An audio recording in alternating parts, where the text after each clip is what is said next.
तो ठीक है, आज दोपहर मैं बात कर रहा था, इस वार्ता का शीर्षक है सच्चा सोना, और मुझे उम्मीद है कि आप सभी ने अच्छा दोपहर का भोजन किया होगा, है ना?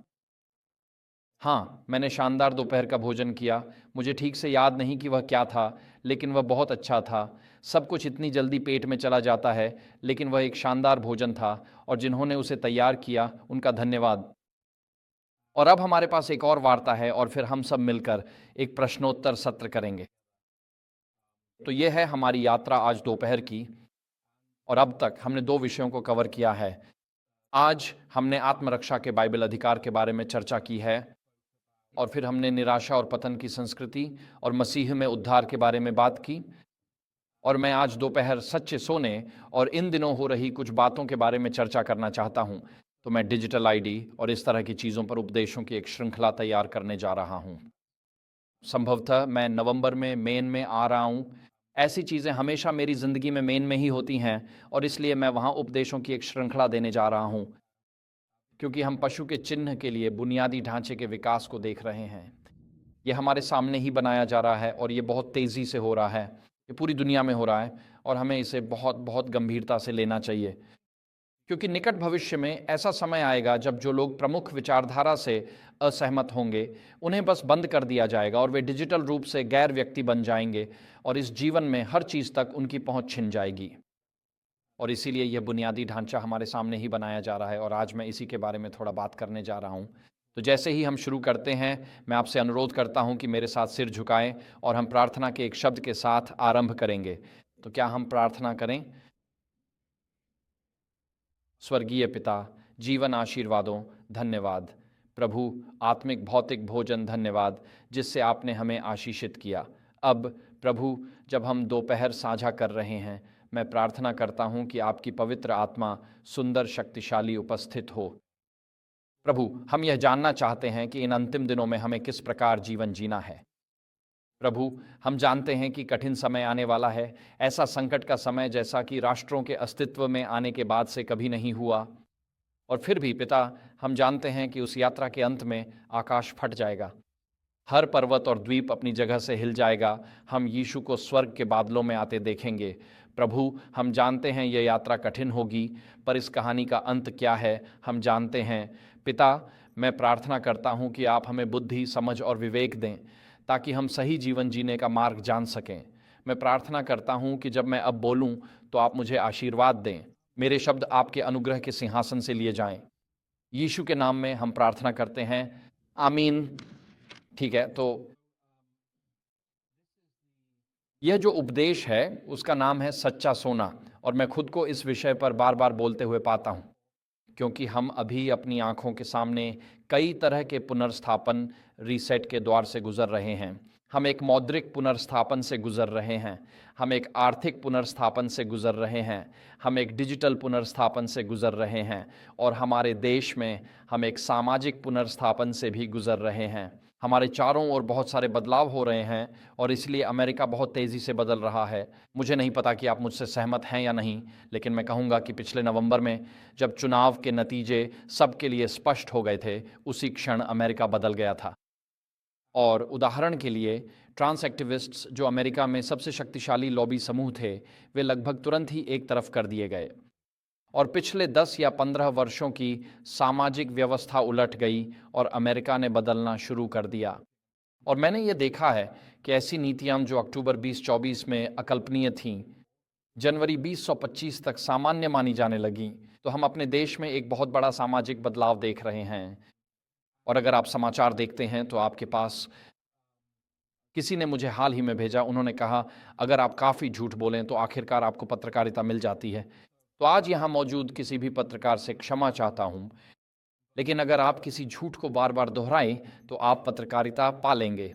लेकिन आजकल यह जानना मुश्किल है कि असली खबर कौन सी है और फर्जी खबर कौन सी है। और मेरी पत्नी ने मुझे हाल ही में एक तस्वीर दिखाई, जिसमें एक दादी अपने पिछवाड़े के बरामदे से एक ग्रिजली भालू को खाना खिला रही थी। आप में से कुछ लोगों ने सोशल मीडिया पर ऐसे कुछ वीडियो देखे होंगे, और यह समझना मुश्किल है कि क्या यह सच में हो रहा है या नहीं।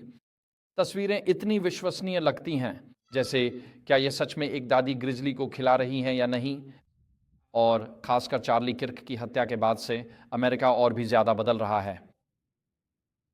और आप जानते हैं मानव इतिहास में कुछ मौतें ऐसी होती हैं और वे, आप जानते हैं, उस देश के इतिहास में बदलाव ले आती हैं। तो उदाहरण के लिए नागरिक अधिकार आंदोलन में मार्टिन लूथर किंग की मृत्यु और उसके तुरंत बाद आपके पास सिविल राइट्स एक्ट है, फेयर वोटिंग एक्ट है और इक्वल हाउसिंग एक्ट है। ये 3 बड़े कानून नागरिक अधिकार आंदोलन में आए।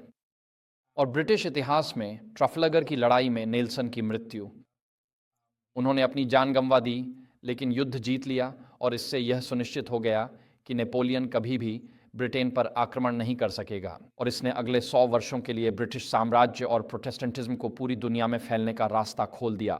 तो मानव इतिहास में कुछ मौतें ऐसी होती हैं जो निर्णायक क्षण बन जाती हैं। जूलियस सीजर की मृत्यु एक और उदाहरण है।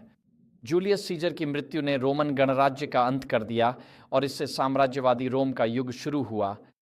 तो कुछ मौतें अपने राष्ट्र के भीतर निर्णायक मोड़ बन जाती हैं और हम अभी एक ऐसे ही निर्णायक मोड़ से गुजर रहे हैं और हम देख रहे हैं कि हमारा देश हमारी आंखों के सामने बहुत तेज़ी से बदल रहा है। और एक एडवेंटिस्ट के रूप में हमें कुछ हद तक पता है कि ये सब किस ओर जा रहा है। हमें पता है कि इसका अंत कहाँ होगा। हमें पता है कि प्रकाशित वाक्य 12, 13 और 14 में भविष्यवाणी क्या कहती है। लेकिन वहाँ तक कैसे पहुँचेंगे, इसकी पूरी जानकारी केवल परमेश्वर को ही है। लेकिन हमें पता है कि हम गहरे बदलाव के दौर से गुजर रहे हैं। तो इस तथ्य के बावजूद कि हम गहरे बदलाव के दौर से गुजर रहे हैं, ज़करिया 9:12 कहता है कि हमें बंदी बनना है, शंका या डर के नहीं, बल्कि हमें आशा के बंदी बनना है। मुझे यह वाक्यांश बहुत पसंद है कि हम आशा के बंदी हैं, कि हम आशा के वश में हैं, कि सुसमाचार की आशा और परिवर्तन की आशा, यह विश्वास कि परमेश्वर हम में से प्रत्येक में जो अच्छा कार्य शुरू किया है उसे पूरा करेगा, और मसीह यीशु में अनंत जीवन का वादा। जब हम आशा के बंदी होते हैं तो इसका अर्थ है कि यह संसार हमारे दिल और दिमाग तक पहुंचने के लिए संघर्ष करता है। और जब आप आशा के बंदी होते हैं तो आप आज से बेहतर किसी चीज़ की प्रतीक्षा कर रहे होते हैं।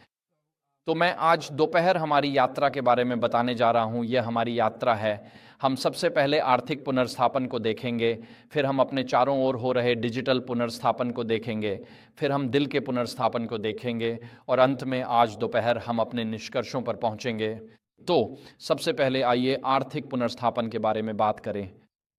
क्या कोई कह सकता है कि हम इस समय एक राष्ट्र के रूप में मजबूत वित्तीय स्थिति में हैं? नहीं। ठीक है। क्या कोई मानता है कि आपका डॉलर अगले साल बैंक में इस साल की तुलना में अधिक मूल्य का होगा? नहीं। ठीक है। तो हम सभी देख सकते हैं कि कुछ गहरा बदल रहा है। हम अपनी आंखों के सामने एक साम्राज्य में एक बार होने वाले मौद्रिक पुनर्स्थापन से गुजर रहे हैं। और पहली समस्या यह है कि हमारे पास एक राष्ट्रीय कर्ज है और यह बहुत बड़ा है। अब आधिकारिक रूप से राष्ट्रीय कर्ज लगभग 37 बिलियन या ट्रिलियन है और थोड़ा बहुत बदलाव है ना, ये बहुत सारा पैसा है। अगर आप $100 के नोटों को एक के ऊपर एक रखें तो ये चांद तक और वापस जितना ऊंचा हो जाएगा। मेरा मतलब है ये वाकई बहुत सारा पैसा है और इसलिए हम एक राष्ट्रीय कर्ज की समस्या का सामना कर रहे हैं। लेकिन अगर आप देखें तो ये आधिकारिक कर्ज है, मान लीजिए 37-38 ट्रिलियन। लेकिन अगर आप मेडिकेड, मेडिकेयर, सोशल सिक्योरिटी और सैन्य पेंशन वगैरह को जोड़ दें तो बिल करीब 200 ट्रिलियन के आसपास पहुंच जाता है। ये सब बैलेंस शीट के बाहर की देनदारियां हैं।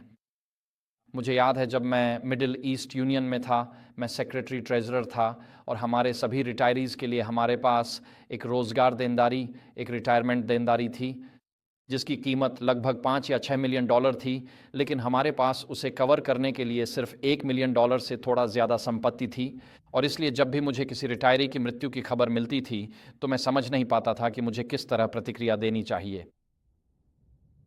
और मैंने अपने बॉस को सुझाव दिया कि जब लोग नौकरी से रिटायर हो जाएं तो हमें उन्हें स्काई डाइविंग, शराब और तंबाकू अपनाने के लिए प्रोत्साहित करना चाहिए। इससे हमारी बैलेंस शीट को मदद मिलेगी। ये एक मजाक है, आप समझ रहे हैं। आप में से जो लोग ऑनलाइन हैं उनके लिए बता दूं, ये सच में एक मजाक है। लेकिन हम एक ऐसे राष्ट्रीय कर्ज का सामना कर रहे हैं जिसे चुकाना नामुमकिन है। हमारे राष्ट्रीय कर्ज को चुकाने का कोई तरीका नहीं है। बात इतनी ही सीधी है। तो हम उस स्थिति में फंसे हुए हैं जिसे कुछ लोग घाटा या कर्ज का डूम लूप कहते हैं। और अब संघीय बजट में सबसे बड़ा खर्च का मद है सिर्फ मौजूदा कर्ज की सेवा के लिए ब्याज भुगतान। और हर बार जब आप ब्याज भुगतान को 1% कम करते हैं तो इससे हमारे वार्षिक ब्याज भुगतान में लगभग 1/3 ट्रिलियन की कमी आ जाती है। तो आप समझ सकते हैं कि राष्ट्रपति ट्रंप ब्याज दरें क्यों कम करना चाहते हैं, क्योंकि इससे राष्ट्रीय बजट को मदद मिलती है। लेकिन हम एक ऐसे राष्ट्रीय कर्ज के डूम लूप में फंसे हुए हैं जिससे बिना दर्द के बाहर निकलने का कोई रास्ता नहीं है। तो हम या तो एक सख्त डिफ़ॉल्ट कर सकते हैं, यानी हम अपने लेनदारों से कह दें कि हम आपको पैसा वापस नहीं देंगे, और इससे एक आर्थिक तबाही आ जाएगी क्योंकि हमारे कई पेंशन फंड्स अमेरिकी ट्रेजरी बॉन्ड्स पर आधारित हैं।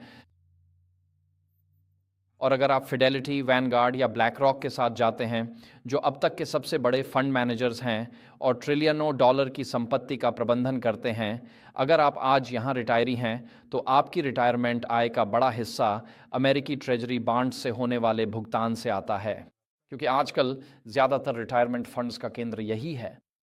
तो अगर सरकार कहती है कि हम आपको पैसा वापस नहीं देंगे, तो यहाँ मौजूद हर रिटायरी अचानक अपनी रिटायरमेंट का वह हिस्सा खो देगा। तो यह सिर्फ विदेशियों का पैसा नहीं डूबता, बल्कि हम खुद भी अपने भुगतान खो देते हैं। इसका दूसरा तरीका यह है कि एक सॉफ्ट डिफ़ॉल्ट किया जाए, और इसमें आप महंगाई को बढ़ने देते हैं, जिससे महंगाई उस कर्ज की वास्तविक कीमत को कम कर देती है, और यही अभी हो रहा है। तो आधिकारिक तौर पर महंगाई दर 2 या 2.5% है। अगर आप एक सिंगल पेरेंट हैं जो 2 या 3 बच्चों की परवरिश कर रहे हैं और किराया देने की कोशिश कर रहे हैं, तो आप जानते हैं कि असल में महंगाई इससे कहीं ज़्यादा है, 2 या 2.5% से ज़्यादा। वे आंकड़े बिल्कुल सही नहीं हैं। तो जब हम सोने के पुनर्मूल्यांकन की बात सुनते हैं तो असल में हम डॉलर के अवमूल्यन की बात कर रहे होते हैं। तो हम एक राष्ट्रीय कर्ज संकट का सामना कर रहे हैं। फिर अपने राष्ट्रीय कर्ज को पूरा करने के लिए ऐसा लगता है कि फेडरल रिजर्व का पसंदीदा विकल्प पैसे छापना है, और इसके लिए और भी कई तरह के आकर्षक आर्थिक नाम हैं। आप जानते हैं, जब राष्ट्रपति ओबामा ने 2008 की मंदी के बाद यह करना शुरू किया तो इसे मात्रात्मक सहजता, क्वांटिटेटिव ईजिंग कहा गया। यह एक अच्छा तरीका है, ये आम लोगों को ये बताने का तरीका है कि वहाँ कोई तकनीकी प्रक्रिया चल रही है, लेकिन मूल रूप से हम हवा में से पैसा बना रहे हैं। आजकल अल्पकालिक ब्याज दरों को नियंत्रित करने के बजाय सरकार दीर्घकालिक ब्याज दरों को नियंत्रित करने की कोशिश कर रही है, और इसे आकर्षक नाम यील्ड कर्व कंट्रोल के नाम से जाना जाता है। क्या आपने यील्ड कर्व कंट्रोल के बारे में सुना है? तो यील्ड कर्व कंट्रोल वह तरीका है जिससे सरकार मूल रूप से ये कह रही है, हम जितने संभव हो उतने ट्रेजरी बॉन्ड्स खरीदेंगे, 10 और 30 साल के ट्रेजरी, ताकि 30 साल की ब्याज दर को एक निर्धारित स्तर से नीचे रखा जा सके। और इसका मतलब है असीमित मात्रा में पैसे की छपाई। यही जापानियों ने पिछले 30 वर्षों से किया है, और अब उनकी अर्थव्यवस्था एक ज़ॉम्बी इकोनॉमी बन गई है। लेकिन कुछ लोग ट्रेजरी बायबैक वगैरह की बात करते हैं, लेकिन जितना ज़्यादा हम पैसे छापते हैं उतना ही हम बस मुसीबत को जमा कर रहे हैं, आने वाले कल की परेशानी। ये वास्तव में दीर्घकालिक रूप से किसी भी समस्या का समाधान नहीं करता। तो या तो मुद्रा बेकार हो जाएगी और उसकी जगह एक नया मौद्रिक प्रणाली आ जाएगी, या फिर खुद बैंकिंग सिस्टम को ही ढाना पड़ेगा। और लगभग निश्चित है कि सरकार वित्तीय प्रणाली को बनाए रखने के लिए मुद्रा को गिरने देगी ताकि एक नई मौद्रिक प्रणाली लागू की जा सके। तो यही हो रहा है कर्ज और पैसे छापने के मामले में। फिर हमारे पास मुद्रास्फीति है।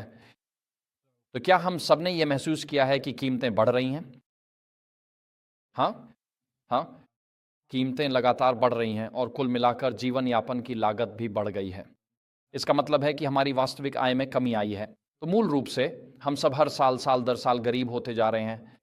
और जब लोग अपनी मुद्रा पर से भरोसा खो देते हैं, जब वे देखते हैं कि बचत करने का कोई मूल्य नहीं है, क्योंकि जब आप बैंक में पैसे रखते हैं और उसे बचाते हैं और शायद आपको उस पर 1% या 2% ब्याज मिलता है, लेकिन मुद्रास्फीति 3% या 4% चल रही है, तो बैंक में पैसे रखने पर आपको निश्चित रूप से नुकसान ही होगा। और आजकल अगर आप 10 साल की अमेरिकी ट्रेजरी खरीदते हैं तो उस पर भी आपको निश्चित रूप से नुकसान ही होगा। तो लोग अमेरिकी 10 साल की ट्रेजरी में क्यों निवेश करेंगे, जो कि वैश्विक वित्तीय प्रणाली की नींव रही है जब से मुद्रा को तेल से जोड़ा गया था? क्या 1970 के दशक में किसिंजर के साथ? और इसी तरह हमारे पास बेकाबू होती मुद्रास्फीति है। इसका मतलब है कि हमारी तनख्वाहों की क्रय शक्ति घटती जा रही है। और तो होता यह है कि एक व्यक्ति के रूप में हम अपने आप से कहते हैं, अगर मुझे इतनी रकम मिलती है, मान लीजिए मेरी तनख्वाह या मेरी पेंशन, तो उसे जितनी जल्दी हो सके ठोस संपत्तियों में बदल देना बेहतर है ताकि मैं उसकी कीमत बनाए रख सकूं। तो जब लोगों को पैसे मिलते हैं वे तुरंत जाकर अपने पैसे खर्च कर देते हैं और इससे ऐसा लगता है कि अर्थव्यवस्था फल फूल रही है क्योंकि हर कोई पैसे खर्च कर रहा है।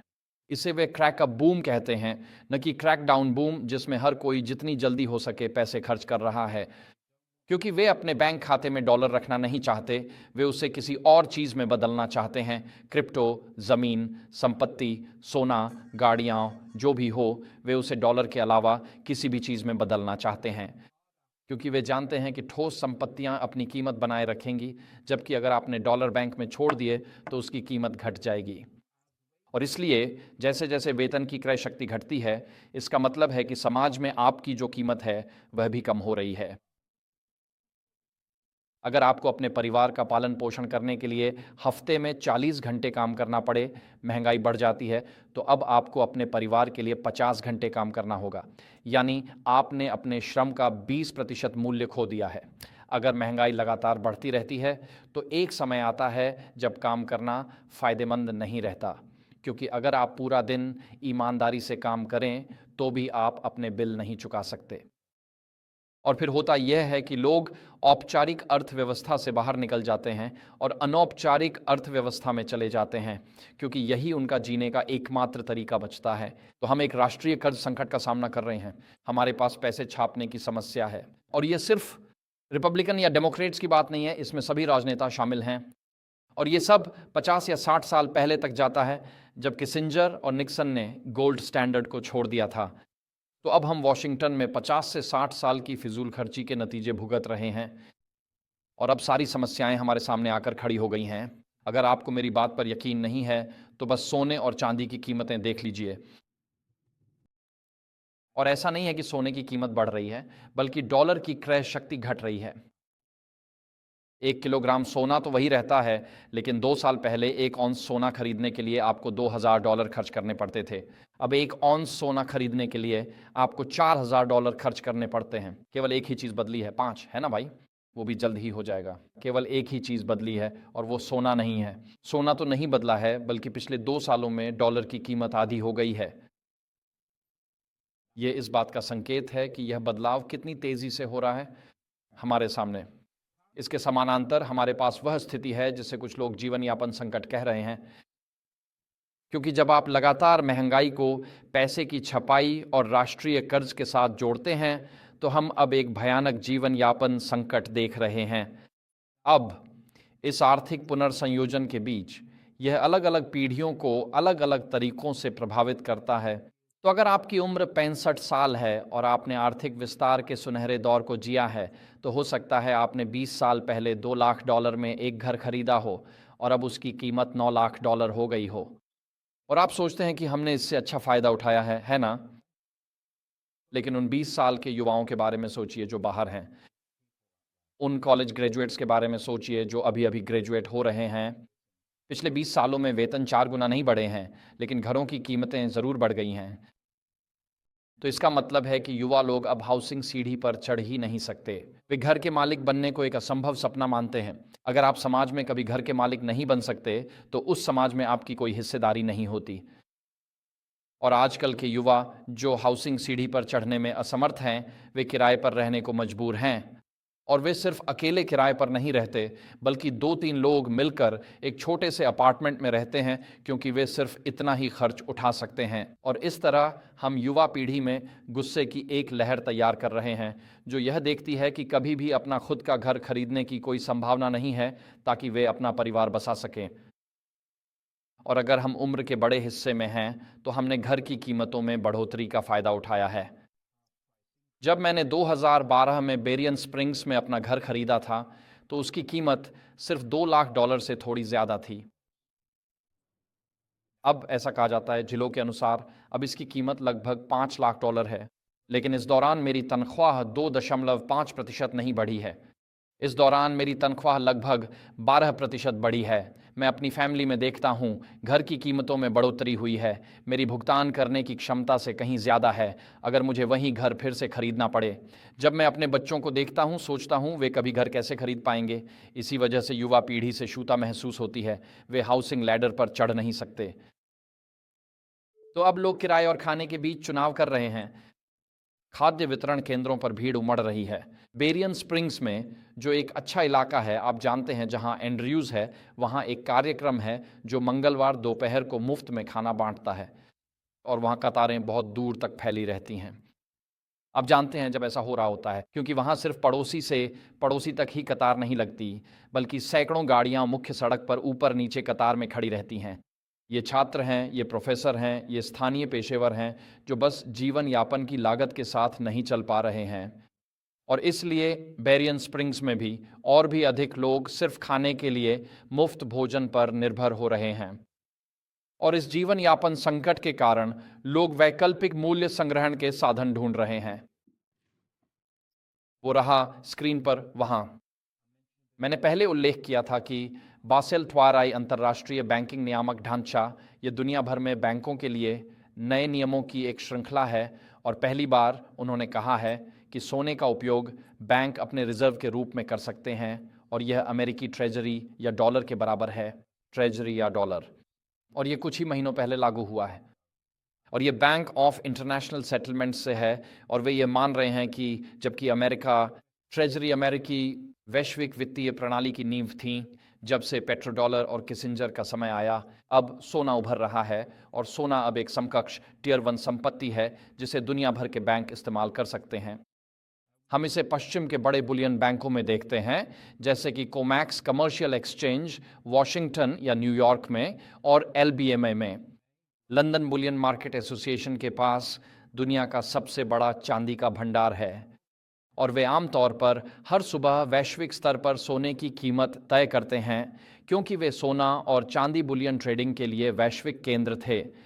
इस साल जनवरी से जो हुआ है वह यह है कि संप्रभु संपत्ति कोष, राष्ट्रीय सरकारें और निजी निवेशक अपना पैसा इन बुलियन बैंकों से निकाल रहे हैं और वे इसे अपने पास घर ले जा रहे हैं। वे इसे सिस्टम से बाहर निकाल रहे हैं। वे इसे सिस्टम से बाहर क्यों निकाल रहे हैं? क्योंकि उन्हें भरोसा नहीं है कि भविष्य में वे कभी इसे वापस हासिल कर पाएंगे और इसलिए लोगों के पास अनुबंध होते हैं। तो हो सकता है कि लंदन में आपके पास एक औंस चांदी हो और वह मेरी हो, लेकिन मैं उसे LBMA के माध्यम से लीज पर दे सकता हूं। मैं उसे किसी और को लीज पर दे सकता हूं जिसे लोन के लिए जमानत के तौर पर चांदी चाहिए और फिर वे उसे किसी और को लीज पर दे देंगे और जब वे उस अनुबंध को अपने हाथ में लेते हैं तो वे उसे किसी और को शॉर्ट कर देते हैं, जिसका मतलब है कि आप ऊंचे दाम पर खरीदते हैं, यह उम्मीद करते हुए कि भविष्य में कीमत नीचे जाएगी। फिर आप उसे अभी बेच सकते हैं और बाद में कम कीमत पर वापस खरीद सकते हैं, जिससे आपको मुनाफा होगा। तो लोग लंदन के बाज़ारों में लंबी और छोटी दोनों तरह की खरीद बिक्री कर रहे हैं और बाकी सब कुछ भी। और इस तरह एक औंस चांदी पर हज़ारों अनुबंध हो सकते हैं। ये डेरिवेटिव्स हैं, इसे वे हाइपोथिकेशन कहते हैं। तो लंदन में 1 किलोग्राम सोना या एक औंस सोने पर 2 या 3 हज़ार कानूनी दावेदार उस सिक्के के स्वामित्व के हो सकते हैं और इसी वजह से अब लोग अपना सोना मांग रहे हैं। जब उनका अनुबंध समाप्त होता है तो वे सिस्टम से अपना सोना और चांदी मांग रहे हैं निजी बुलियन वॉल्ट्स में, क्योंकि उन्हें भरोसा नहीं है कि अगर सिस्टम क्रैश हो गया तो उनका सोना और चांदी उनके लिए वहां मौजूद रहेगा। और इसलिए हम दुनिया भर में देख रहे हैं, न सिर्फ सोने और चांदी के मूल्य में ज़बरदस्त बढ़ोतरी हो रही है, बल्कि हम जीनियस एक्ट को भी देख रहे हैं। याद कीजिए, जीनियस कुछ हफ्ते पहले जुलाई 2025 आया था और जीनियस था या चालाकी। कोई स्थिर सिक्के खरीदता या बेचता है? जो ऐसा करते हैं हाथ न उठाएं। लेकिन स्थिर सिक्के, स्टेबल कॉइन्स, अमेरिकी डॉलर से जुड़े होते हैं, इसीलिए इन्हें स्थिर कहा जाता है। अगर आप USDT खरीदते हैं तो वह अमेरिकी डॉलर है। टीथर अमेरिकी डॉलर। टीथर सबसे बड़ा स्थिर सिक्का प्रदाता है। डॉलर स्थिर सिक्के। अगर आप अमेरिकी डॉलर टेदर खरीदते हैं, एक टोकन, उन्हें बदले में भंडार में रखने के लिए एक अमेरिकी डॉलर के ट्रेजरी खरीदने पड़ते हैं। अपने भंडार में रखने के लिए अमेरिकी ट्रेजरी, तो ये डॉलर से जुड़ा हुआ है। और होता यह है कि अगर अमेजन चाहता है कि आप अमेज़न पर अमेज़न कॉइन का उपयोग करके ख़रीदें और बेचें, जो एक दिन आएगा तो आपको अमेज़न पर अमेज़न टोकन में ही ख़रीदना और बेचना होगा। लेकिन हर टोकन जो आप ख़रीदते हैं उसके बदले में उन्हें $1 ख़रीदना होगा डॉलर ट्रेजरी विभाग से या कर्ज के रूप में, ताकि अमेज़न टोकन अमेरिकी डॉलर से जुड़ा रहे। डॉलर तो स्टेबल कॉइन अधिनियम ये गारंटी देता है कि अमेरिका में सभी स्टेबल कॉइन का व्यापार किया जाता है। उनके पास अमेरिकी डॉलर का समर्थन होता है। यह अमेरिकी ट्रेजरी को यह क्षमता भी देता है कि वह किसी भी स्टेबल कॉइन को किसी भी समय बंद कर सके।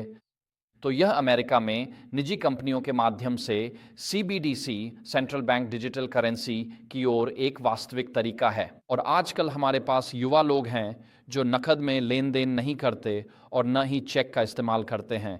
क्या किसी ने यह बात इन दिनों नोटिस की है? ठीक है, तो मेरी पीढ़ी में अगर कोई कहता है कि हमें आपसे कुछ पैसे चाहिए, तो मैं घर जाता हूं और एक चेक लिख देता हूं। और अगर मैं अपने बेटे को देता हूं, अगर मेरा बेटा वहीं बैठा है और कहता है, डैड क्या आप मुझे किसी चीज़ के लिए 200 उधार दे सकते हैं, वो चेक से खुश नहीं होगा। क्या ये सही है? नहीं। वह चाहता है कि मैं कैश ऐप या वेनमो जैसी किसी चीज़ का इस्तेमाल करूं, तो एक बटन दबाते ही मैं अपने कैश ऐप से उसके कैश ऐप में इलेक्ट्रॉनिक रूप से पैसे ट्रांसफ़र कर देता हूं। और अगर वह चाहे तो वह उस कैश ऐप से खरीद बिक्री कर सकता है या फिर उसे अपने बैंक खाते में निकाल सकता है। तो हमारे युवा, नई पीढ़ी न तो नकद का इस्तेमाल करते हैं, न वायर ट्रांसफ़र का, न चेक का और न ही QCDs का, क्योंकि वे अभी इतने बड़े नहीं हुए हैं।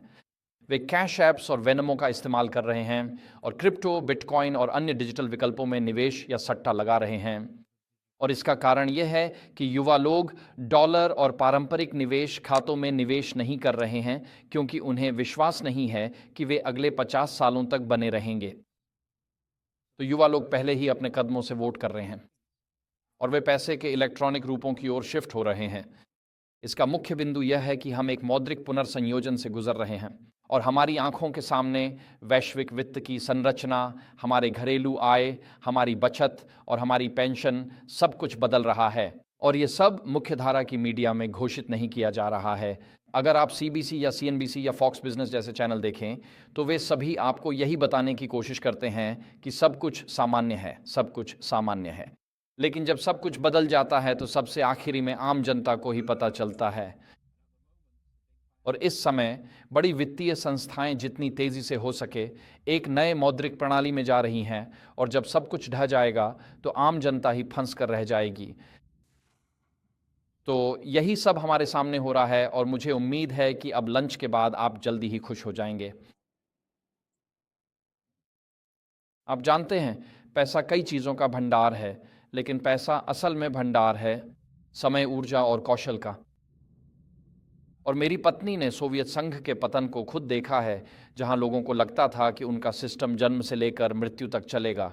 यही वादा उनसे किया गया था और उन्होंने अपनी पूरी ज़िंदगी काम किया और सोवियत सिस्टम में योगदान दिया। और फिर जब 1989 से 1990 में सोवियत संघ का पतन हुआ, तो मेरे ससुर, जो अब इस दुनिया में नहीं हैं, उनकी जीवन भर की जमा पूंजी बेकार हो गई। वास्तव में एक ही रात में वो रिटायर होने ही वाले थे और इसलिए उन्होंने जहां भी हो सके नकद पैसे बचाना शुरू कर दिया। वो एक इलेक्ट्रिकल इंजीनियर थे और वो पैसे अपने बिस्तर के नीचे छुपा कर रखते थे। और फिर जब 1991 में राष्ट्रपति येल्त्सिन सत्ता में आए, तो कुछ साल बाद उन्होंने घोषणा की कि वे एक नई मुद्रा में बदलाव करने जा रहे हैं। और नई मुद्रा में बदलाव पिछली रात आधी रात को हुआ और लोगों के बिस्तरों के नीचे रखी सारी मुद्रा भी अब बेकार हो गई थी।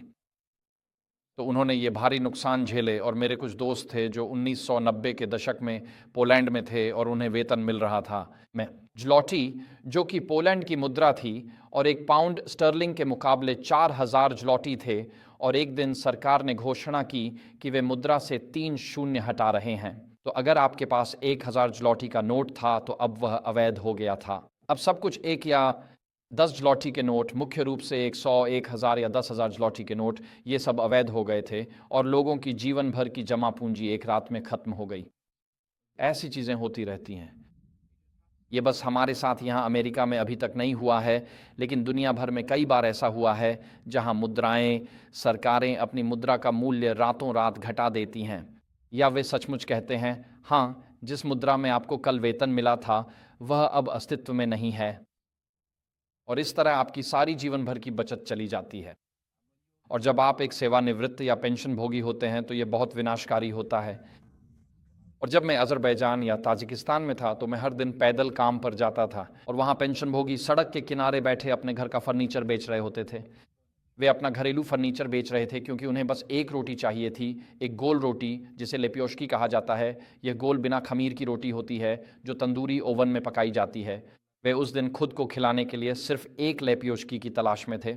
जब मैं लोगों के घरों में जाता था जिसमें एडवेंटिस्ट भी शामिल थे, तो जो बात मुझे सबसे ज़्यादा चौंकाती थी वह यह थी कि उनके घर कितने खाली थे। खाने के लिए सब कुछ बेच दिया गया था, सब कुछ। तो ऐसी चीज़ें होती हैं। लेकिन हमारे लिए उस अंतिम राजनीतिक और आर्थिक पुनर्संयोजन से गुजरने के लिए पशु के चिन्ह को थोपने का कोई तरीका होना चाहिए। और इसलिए मैं अब उस डिजिटल पुनर्संयोजन की ओर ध्यान देना चाहता हूं जो आज हमारे सामने, हमारी आंखों के सामने हो रहा है। खैर, आप में से कुछ को याद होगा कि पिछले हफ्ते या 2 हफ्ते पहले ब्रिटिश प्रधानमंत्री ने सुर्खियां बटोरी और उन्होंने कहा कि इस वर्तमान संसद के समाप्त होने से पहले, जो कि अभी 2 साल और है, हम यूके के हर वयस्क नागरिक के लिए अनिवार्य डिजिटल आईडी लागू करने जा रहे हैं। और उन्होंने कहा, और इसका कारण ये है कि हम नियोक्ताओं से कहेंगे कि आप किसी को भी तब तक नौकरी पर नहीं रख सकते जब तक उसके पास डिजिटल आईडी ना हो। और उन्होंने कहा यह एक तरीका है जिससे अवैध आवर्जन को रोका जा सकेगा। अब तुरंत ही कुछ विरोध सामने आया। यह रहा ब्रिटिश सरकार की ओर से यूके भर में नया डिजिटल आईडी योजना लागू की जाएगी। इसका कहना है कि यह अधिकांश लोगों के लिए सरकारी सेवाओं का उपयोग करना आसान बना देगा और संसद के अंत तक राइट टू वर्क जांच के लिए डिजिटल आईडी अनिवार्य होगी। ये बस इसी हफ्ते 26 सितंबर को कुछ ही दिन पहले हुआ था और लोगों ने कहा, माफ़ कीजिए, लेकिन आपके पासपोर्ट या राष्ट्रीय सोशल सिक्योरिटी नंबर के बिना काम करना अनुमति नहीं है। तो हमारे पास पहले से ही ऐसे तंत्र मौजूद हैं जो नियोक्ताओं को अवैध प्रवासियों को काम पर रखने से रोकते हैं। तो फिर डिजिटल आईडी से क्या फ़र्क पड़ेगा? हमारे पास पहले से ही ऐसे तंत्र हैं जो अवैध प्रवासियों को वैध रोजगार से अलग करते हैं और इसलिए भारी विरोध हुआ। यहाँ हमारे पास स्टारमर हैं जो यूके के प्रधानमंत्री हैं। डिजिटल आईडी कार्य आवश्यकता ने हंगामा मचा दिया यूके के वामपंथ और दक्षिणपंथ दोनों ओर से। और फराज एक दक्षिणपंथी हैं, वह आप कह सकते हैं ब्रिटेन के ट्रंप जैसे हैं।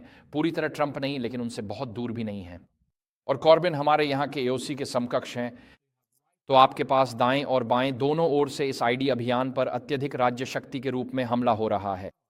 और ब्रिटेन में लोग जो बहुत धर्मनिरपेक्ष हैं तुरंत जानवर के चिन्ह और न खरीदो न बेचो के नियमों के बारे में बात करने लगे और वे रहस्योद्घाटन की पुस्तक और धर्मनिरपेक्ष समाचार चैनलों में देख रहे थे। धन्यवाद। और ऐसा कहने से पशु का चिन्ह प्रकट हो जाएगा। यद्यपि उनके पास प्रकाशित वाक्य या नए नियम का लगभग कोई ज्ञान नहीं था, फिर भी लोगों ने पहचान लिया कि यह एक समस्या थी और इसलिए तुरंत ही ऐसा किया गया। एक ऑनलाइन याचिका शुरू हुई और कुछ ही दिनों में उस याचिका पर 2.5 मिलियन से अधिक लोगों ने हस्ताक्षर कर दिए। सरकार से अनुरोध किया गया कि वह डिजिटल आईडी न लाए और इसलिए नागरिक अधिकार कार्यकर्ता, मानवाधिकार वकील, संसद सदस्य, पादरी, ट्रेड यूनियन नेता सभी इसका विरोध कर रहे थे। ब्रिटेन में लगभग कोई भी यह डिजिटल आईडी नहीं चाहता था और इसलिए अभी ब्रिटेन में एक बड़ा राजनीतिक संघर्ष चल रहा है कि क्या हमें डिजिटल आईडी मिलेगी या नहीं। तो सवाल ये है कि 2025 में डिजिटल आईडी के लिए इतना जोर क्यों दिया जा रहा है? खैर, यह संयुक्त राष्ट्र से जुड़ा हुआ है और वर्ष 2000 से पहले संयुक्त राष्ट्र के पास सहस्त्राब्दी विकास लक्ष्य थे। संयुक्त राष्ट्र पूरी पृथ्वी से गरीबी मिटाना चाहता था और इसलिए उन्होंने इसे सहस्त्राब्दी विकास लक्ष्य कहा था और यह संयुक्त राष्ट्र की वेबसाइट से है। इसमें कहा गया है कि विकासशील देशों की लगभग 40% आबादी अत्यधिक गरीबी में रह रही थी। केवल 2 दशक पहले वह वर्ष 1980 था। तब से विश्व में अत्यधिक गरीबी आदि रह गई है तथा संयुक्त राष्ट्र सहस्राब्दी विकास लक्ष्य MDG ने इस प्रगति में बहुत बड़ा योगदान दिया है।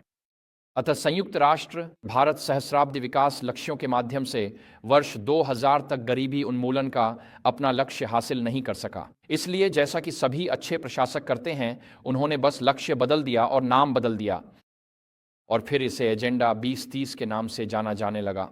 क्या आपने एजेंडा 2030 के बारे में सुना है? ये शायद प्रोजेक्ट 20-20-25 से भी अधिक महत्वपूर्ण है। तो एजेंडा 2030 और ये संयुक्त राष्ट्र से है।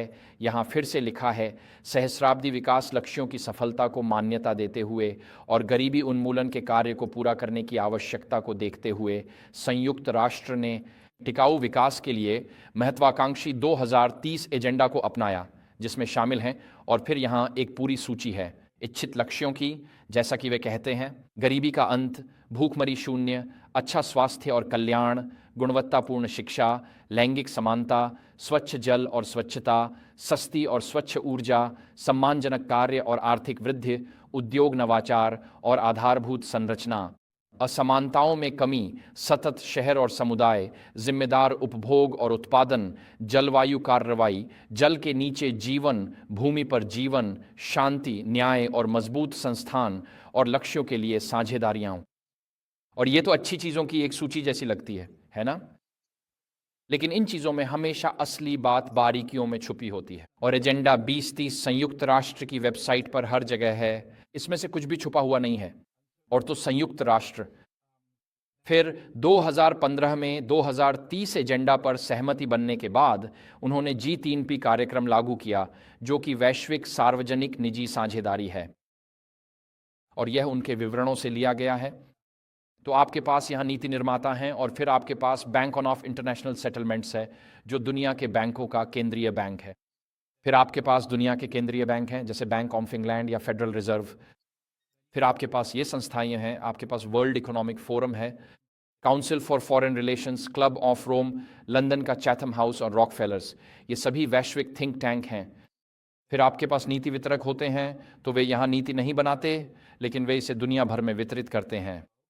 तो आपके पास संयुक्त राष्ट्र अंतर्राष्ट्रीय मुद्रा कोष, जो कि जलवायु परिवर्तन की संस्था है, विश्व बैंक, WHO, बिल गेट्स जैसे परोपकारी लोग, वैश्विक कंपनियां और NGO हैं। गैर सरकारी संगठनों में वाशिंगटन का जनरल कॉन्फ्रेंस जैसे संगठन शामिल हैं। हाँ, सचमुच हम कानूनी रूप से इन सभी चीज़ों का समर्थन करने के लिए बाध्य हैं। फिर नीति लागू करने वाले राष्ट्रीय सरकारें होती हैं, जिनकी अपनी एजेंसियां और दुनिया भर में चुनिंदा वैज्ञानिक प्राधिकरण होते हैं। तो सेज ब्रिटेन में इमरजेंसी मेडिकल कमेटी है, यहाँ FDA, NIH, CDC हैं, वहाँ जापानी समूह है, और फिर आपके पास प्रचारक होते हैं। ये मुख्य धारा की मीडिया और हाइब्रिड वॉरफेयर विशेषज्ञ होते हैं, जैसे fact checkers, social media platforms और इसी तरह के अन्य लोग, घृणा विरोधी अभियान चलाने वाले, जैसे कि southern poverty law company, SPLC आदि। फिर आपके पास विषय होते हैं, यानी आप और मैं यहाँ नीचे। तो यहाँ एक पूरी तरह की पदानुक्रम है, और हमने इसे कोविड महामारी के दौरान पूरी तरह से व्यवहार में देखा। और जब आप यहाँ नीचे होते हैं और यहाँ के सभी लोग, सभी निर्णय लेने वाले और वैश्विक अभिजात वर्ग आपको बता रहे होते हैं कि आपको यहाँ नीचे कैसे व्यवहार करना चाहिए। तो ये है वह वैश्विक सार्वजनिक निजी साझेदारी जिसे संयुक्त राष्ट्र ने बनाई है। 2015 से आगे की बात है, ताकि मैं इसे लागू करना नहीं कहूँगा, लेकिन एजेंडा 2030 को आगे बढ़ाया जा सके। और बस आपको बता दूं, यही वह जगह है जहां जनरल कॉन्फ्रेंस फिट बैठती है, ठीक वहीं। तो हम उस वैश्विक संरचना का हिस्सा हैं जो एक दिन पशु का चिन्ह लागू करने वाली है। आइए इसे सीधी तरह से कहें, जैसी बात है वैसी ही। हमारे पास संयुक्त राष्ट्र के इकोसॉक आर्थिक और सामाजिक परिषद में परामर्शदात्री दर्जा है, जो हमें कानूनी रूप से संयुक्त राष्ट्र के लक्ष्यों और उद्देश्यों का समर्थन करने के लिए बाध्य करता है। हम कानूनी रूप से उन्हें समर्थन देने के लिए बाध्य हैं। अगर आप ध्यान से देखें कि ये लक्ष्य वास्तव में क्या कहते हैं, अगर आप देखें, मैं अभी 1 मिनट के लिए लक्ष्य 16 पर ध्यान दूंगा। लक्ष्य 16 है न्यायपूर्ण, शांतिपूर्ण और समावेशी समाजों को बढ़ावा देना। ये तो काफी अच्छा लगता है ना? खैर, ये वहां के विशिष्ट लक्ष्य हैं। ये सब संयुक्त राष्ट्र की वेबसाइट पर है। वेबसाइट तो वे हर जगह सभी प्रकार की हिंसा और संबंधित मृत्यु दर को काफी हद तक कम करना चाहते हैं। तो ये लक्ष्य हैं, और इनके पास यह जानने के लिए संकेतक भी हैं कि वे अपने लक्ष्यों को हासिल करने में कितने सफल हो रहे हैं। तो यहाँ यह लक्ष्य है कि बच्चों के खिलाफ शोषण, तस्करी, हिंसा के सभी रूपों और यातना को समाप्त किया जाए। मुझे लगता है कि ये एक बेहतरीन लक्ष्य है। इसे हासिल न करने का एक तरीका है दक्षिणी सीमा को खोलना, क्योंकि इससे बच्चों के शोषण और तस्करी को बढ़ावा मिलता है। और फिर आप राष्ट्रीय और अंतर्राष्ट्रीय स्तर पर कानून के शासन को बढ़ावा देते हैं और सभी के लिए न्याय तक समान पहुंच सुनिश्चित करते हैं। ठीक है, तो आपके पास यहाँ ये सारी अलग अलग बातें हैं। और 16.9 जिस पर मैं आज दोपहर ध्यान केंद्रित करना चाहता हूं, वह है 2030 तक सभी के लिए कानूनी पहचान प्रदान करना, जिसमें जन्म पंजीकरण भी शामिल है। अब व्यवहार में इसका क्या अर्थ है? तो 2015 में जब इस पर मतदान हुआ, जब इसे लगभग तुरंत ही पारित कर दिया गया, संयुक्त राष्ट्र ने यह लक्ष्य निर्धारित किया गया था 16.9 तक 2030 तक सभी के लिए कानूनी पहचान प्रदान करना, जिसमें जन्म पंजीकरण भी शामिल है। और फिर इसका संकेतक था 16.9.1, ये नंबर साथ साथ चलते हैं, यानी 5 वर्ष से कम आयु के उन बच्चों का अनुपात जिनका जन्म उनकी आयु के अनुसार किसी नागरिक प्राधिकरण के पास पंजीकृत किया गया है। अब आप कहेंगे इसमें समस्या क्या है? अगर आपका जन्म पंजीकृत नहीं है तो आप उदाहरण के लिए स्कूल नहीं जा सकते। अगर आपका जन्म पंजीकृत नहीं है तो आपकी कोई कानूनी पहचान नहीं होती, आप स्वास्थ्य सेवाओं का लाभ नहीं उठा सकते, आदि। और आप जानते हैं, मैं अजरबैजान में था जब मैं वहाँ गया था। ग्रामीण इलाकों में कई बच्चों के माता पिता उनके लिए जन्म प्रमाण पत्र खरीदने का खर्च नहीं उठा सकते थे, और इसका मतलब था कि उनके बच्चे स्कूल नहीं जा सकते थे और वे अस्पताल भी नहीं जा सकते थे, क्योंकि वे कानूनी रूप से अस्तित्व में ही नहीं थे। तो हम कह सकते हैं कि यह अच्छी बात है कि दुनिया के सभी बच्चों के पास कानूनी पहचान हो। समस्या यह है कि हम किस प्रकार की पहचान की बात कर रहे हैं। तो ये 2015 में पारित हो गया था और लगभग तुरंत ही संयुक्त राष्ट्र ने ID.2020 अलायंस की स्थापना की और ID 2020 अलायंस की स्थापना 2015 के अंत में की गई थी। यह एक वैश्विक निजी साझेदारी थी जिसका उद्देश्य सतत विकास लक्ष्य 16.9 को पूरा करने के लिए एक वैश्विक डिजिटल पहचान योजना को लागू करना था। तो जब उन्होंने 2015 की शुरुआत में सभी के लिए कानूनी पहचान प्रदान करने के लिए मतदान किया, तो तुरंत ही संयुक्त राष्ट्र ने स्थापना की। हम इस पर फिर लौटेंगे, 2020 अलायंस, ID 2020 अलायंस, जिसका उद्देश्य एक वैश्विक डिजिटल पहचान योजना को लागू करना है। तो जैसे ही उन्होंने कार्यान्वयन शुरू किया, फिर ID 2020 अलायंस की स्थापना की गई ताकि एक वैश्विक डिजिटल पहचान योजना को लागू किया जा सके। और संक्षेप में यह योजना क्या है, आप इसे स्क्रीन पर देख सकते हैं। SDG 16.9 का लक्ष्य, सामाजिक सतत विकास लक्ष्य 16.9 और 2020 अलायंस जो एक कानूनी इकाई है, उनका एक वेबसाइट है, आप वहां जाकर देख सकते हैं कि वे क्या कर रहे हैं। इनमें से कुछ भी छुप कर नहीं किया जा रहा है, क्योंकि ज़्यादातर लोग इन चीज़ों पर ध्यान नहीं देते। इसके असली लक्ष्य 3 हैं। पहला है एक नई वैश्विक शासन व्यवस्था को सशक्त बनाना। दूसरा, असली और काल्पनिक दोनों तरह के खतरों का इस्तेमाल करके नई वैश्विकवादी शासन व्यवस्था के उद्देश्यों को आगे बढ़ाना। और तीसरा लक्ष्य या इसका तीसरा नतीजा यह है कि पूरी मानवता पर एक अवांछित, अप्रिय, केंद्रीकृत रूप से नियंत्रित वैश्विक डिजिटल ID प्रणाली थोपना। अब अगर आप संयुक्त राष्ट्र की वेबसाइट पढ़ें तो वे इसे सबसे अच्छे तरीके से प्रस्तुत करते हैं। वे कहते हैं, हम समावेशी होना चाहते हैं और यह सुनिश्चित करना चाहते हैं कि सभी को सार्वजनिक स्वास्थ्य, सार्वजनिक परिवहन, सामाजिक सुरक्षा, शिक्षा, न्याय, परिवहन, भोजन और रोजगार तक समान पहुंच मिले। यही वे कहते हैं। हम चाहते हैं कि हर कोई इस व्यवस्था का हिस्सा बने। लेकिन जो वे नहीं बताते वह यह है कि अगर आपके पास वह डिजिटल ID है और वे आपको बंद कर देते हैं तो आप पूरी तरह से बाहर हो जाते हैं। वैश्विक स्तर पर स्वास्थ्य और शिक्षा, न्याय और परिवहन, सेवानिवृत्ति और सामाजिक सुरक्षा और भोजन की खरीद फरोख्त तक पहुंच से भी, यही बात वे नहीं बताते। और आप कहेंगे, क्या वे ऐसा कभी करेंगे? खैर, संयुक्त राष्ट्र का ID.2020 कार्यक्रम कुछ साल बाद शुरू किया गया था। उन्होंने इसका एक पायलट रन किया था और उन्होंने म्यांमार थाईलैंड सीमा पर कुछ करेन शरणार्थियों को चुना। और इंटरनेशनल रेस्क्यू कमेटी, जो एक प्रसिद्ध अंतर्राष्ट्रीय NGO है और उसका एक साझेदार iRespond, उन्होंने म्यांमार थाईलैंड सीमा पर करेन शरणार्थी आबादी के सभी नवजात बच्चों के लिए बायोमेट्रिक ID जारी की। उस समय इसे मुख्यधारा की मीडिया में बड़े जोर शोर से प्रचारित किया गया था और इस परियोजना ने करेन शरणार्थियों की खाद्य सहायता और आवश्यक चिकित्सा सेवाओं तक पहुंच को इससे जोड़ दिया था उनकी डिजिटल आईडी योजना में भागीदारी से। यानी अगर आप डिजिटल आईडी लेते हैं तो हम आपको खाना देंगे, अगर आप डिजिटल आईडी नहीं लेते तो शरणार्थी के रूप में आपको खाना नहीं मिलेगा। सहायता एजेंसी ने कहा कि भागीदारी स्वैच्छिक थी, लेकिन उन्होंने यह स्पष्ट कर दिया कि शरणार्थियों की टीकाकरण स्थिति को उनकी डिजिटल आईडी में शामिल किया जाएगा और इन शरणार्थियों के लिए आईडी के लिए पंजीकरण करना संतोषजनक टीकाकरण स्थिति पर निर्भर था। इस प्रकार करेन शरणार्थियों को टीकाकरण स्वीकार करने और डिजिटल आईडी का उपयोग करने के लिए मजबूर किया गया, अन्यथा उन्हें चिकित्सा उपचार से वंचित कर दिया जाता और उन्हें भोजन देने से भी इनकार कर दिया जाता। उन्हें भूखमरी का सामना करना पड़ता है। तो यह प्रयोग महामारी से ठीक पहले एक संवेदनशील शरणार्थी आबादी के साथ किया गया था और इसमें कोई संदेह नहीं है कि आईडी 2020 के मुख्य सदस्य अच्छी तरह जानते हैं कि वे क्या कर रहे हैं। 2018 में एक प्रसिद्ध लेख प्रकाशित हुआ था माइक्रोसॉफ्ट द्वारा अपने आंतरिक चैट बोर्ड्स में, और कुछ वेबसाइट्स हैं जैसे archive.is। आप मानव इतिहास की हर वेबसाइट को वापस जाकर देख सकते हैं, तो इन चीज़ों को छुपाया नहीं जा सकता। और ये एक प्रसिद्ध लेख है, इसका नाम था माइक्रोसॉफ्ट आईडी 2020 अलायंस का हिस्सा है, universal digital ID an app. और इस शीर्षक में जो 2020 में लिखा गया था, कहा गया है, पिछले साल माइक्रोसॉफ्ट ने आईडी 2020 से जुड़ाव किया, जो एक वैश्विक गठबंधन है जिसका लक्ष्य सभी के लिए सार्वभौमिक डिजिटल पहचान बनाना है।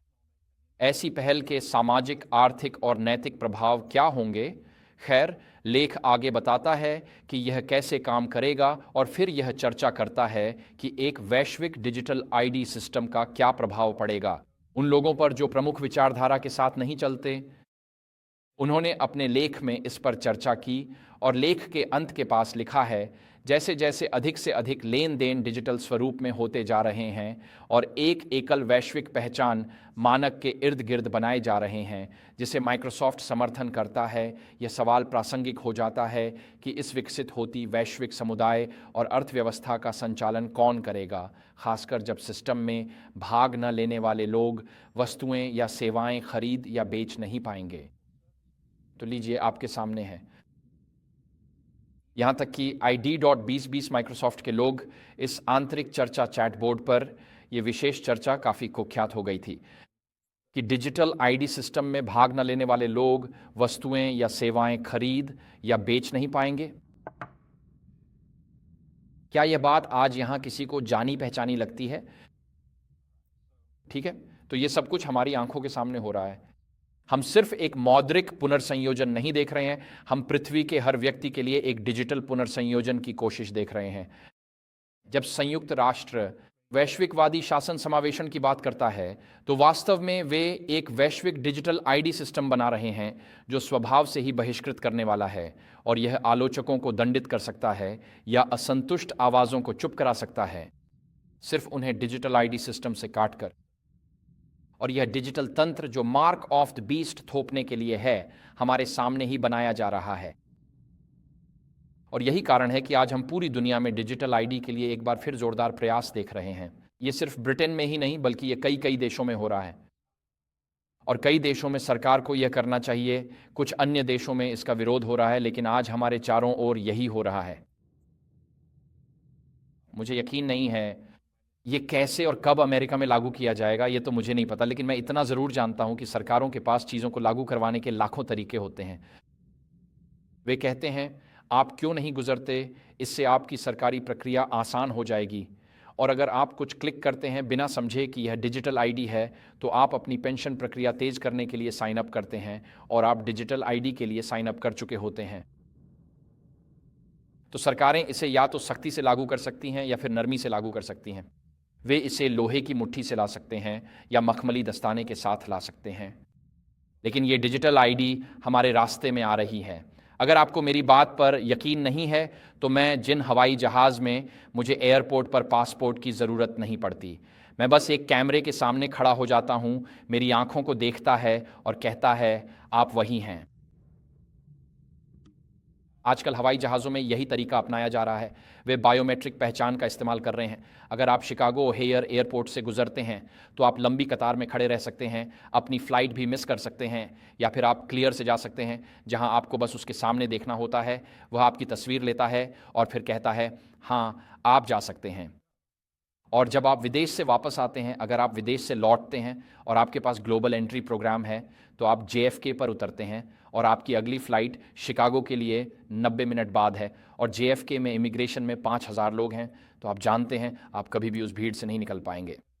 तो आप ग्लोबल एंट्री प्रोग्राम के लिए साइन अप करते हैं, जिसमें वे आपका इंटरव्यू लेते हैं। वे यह जांचते हैं कि आप एक भरोसेमंद व्यक्ति हैं या नहीं, और फिर आपको बस इतना करना होता है कि आप इस कंसोल के सामने खड़े हो जाते हैं। ये कहता है, एक कदम पीछे हटिए। आप ऐसा करते हैं। ये आपकी तस्वीर लेता है और कहता है कि आपको प्रवेश की अनुमति है। आपको किसी अधिकारी से बात करने की ज़रूरत नहीं होती। आप बस सीधे संयुक्त राज्य अमेरिका में चले जाते हैं और वे आपके बायोमेट्रिक्स से जानते हैं कि आप कौन हैं। और इस तरह धीरे धीरे हमारा डिजिटल डेटा कई सरकारी एजेंसियों के पास जमा होता जा रहा है। और अगर मेरे नाम के खिलाफ कोई निशान होता तो मुझे सिर्फ इसलिए प्रवेश से मना किया जा सकता था क्योंकि मैं बायोमेट्रिक टेस्ट में फेल हो गया। और इसलिए यह समस्या दिन ब दिन बढ़ती जा रही है। मैं एक बार तुर्की में था। मैंने एक स्थानीय उड़ान लेने का फैसला किया, जिसे मैंने नकद में भुगतान किया, और वह उत्तरी इराक के लिए थी। और मैंने सोचा कि नकद में भुगतान करने से इसका कोई रिकॉर्ड नहीं रहेगा। मैं ओहेयर वापस पहुंचा और मुझे एक साइड रूम में ले जाया गया, जहां मुझसे पूछा गया कि मैं उत्तरी इराक क्यों गया था। मैंने सोचा, मैंने तो वह टिकट इलेक्ट्रॉनिक तरीके से नहीं खरीदी थी, बस एयरपोर्ट पर नकद में भुगतान किया था। लेकिन उन्हें पता था और वे मेरी निगरानी कर रहे थे। जब मैं शिकागो लौटा तो मुझे यह जवाब देना पड़ा कि मैं उत्तरी इराक में क्यों था, जब वहाँ ISIS सक्रिय था। तो आजकल बहुत सी चीज़ें ट्रैक की जाती हैं बिना हमारे जाने। तो हमारे सामने एक आर्थिक पुनर्संयोजन हो रहा है, एक डिजिटल पुनर्संयोजन भी हो रहा है। मैं आपको प्रोत्साहित करूंगा कि आप ID 2020 अलायंस के बारे में जानकारी जुटाना शुरू करें और डिजिटल ID के लागू होने पर ध्यान दें, क्योंकि ये हमारे सामने दुनिया के कई देशों में हो रहा है। तो आइए अब दिल के पुनर्संयोजन की बात करें, क्योंकि इन सब चीज़ों के बीच हम कैसे प्रतिक्रिया दें।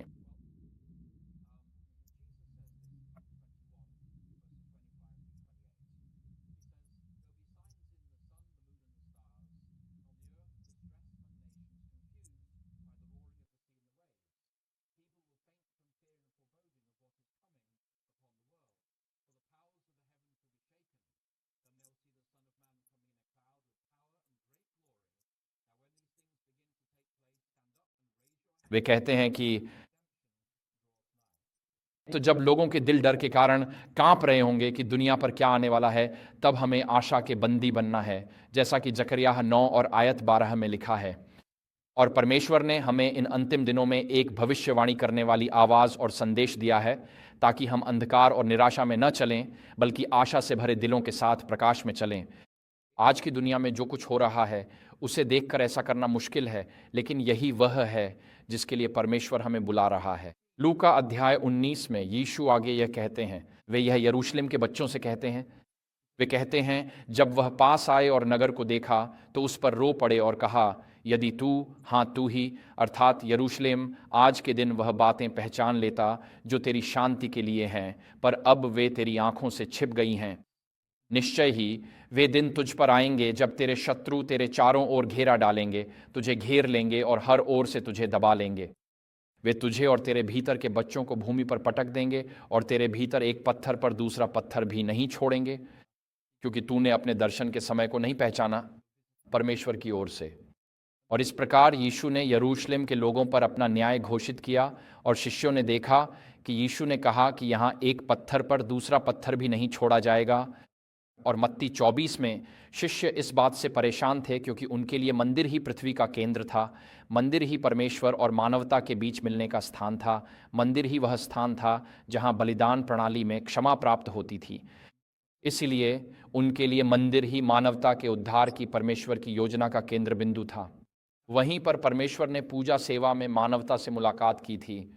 और इसीलिए जब यीशु कहते हैं कि यहाँ एक पत्थर भी दूसरे पर नहीं रहेगा, तो शिष्य इस बात को लेकर चिंतित थे।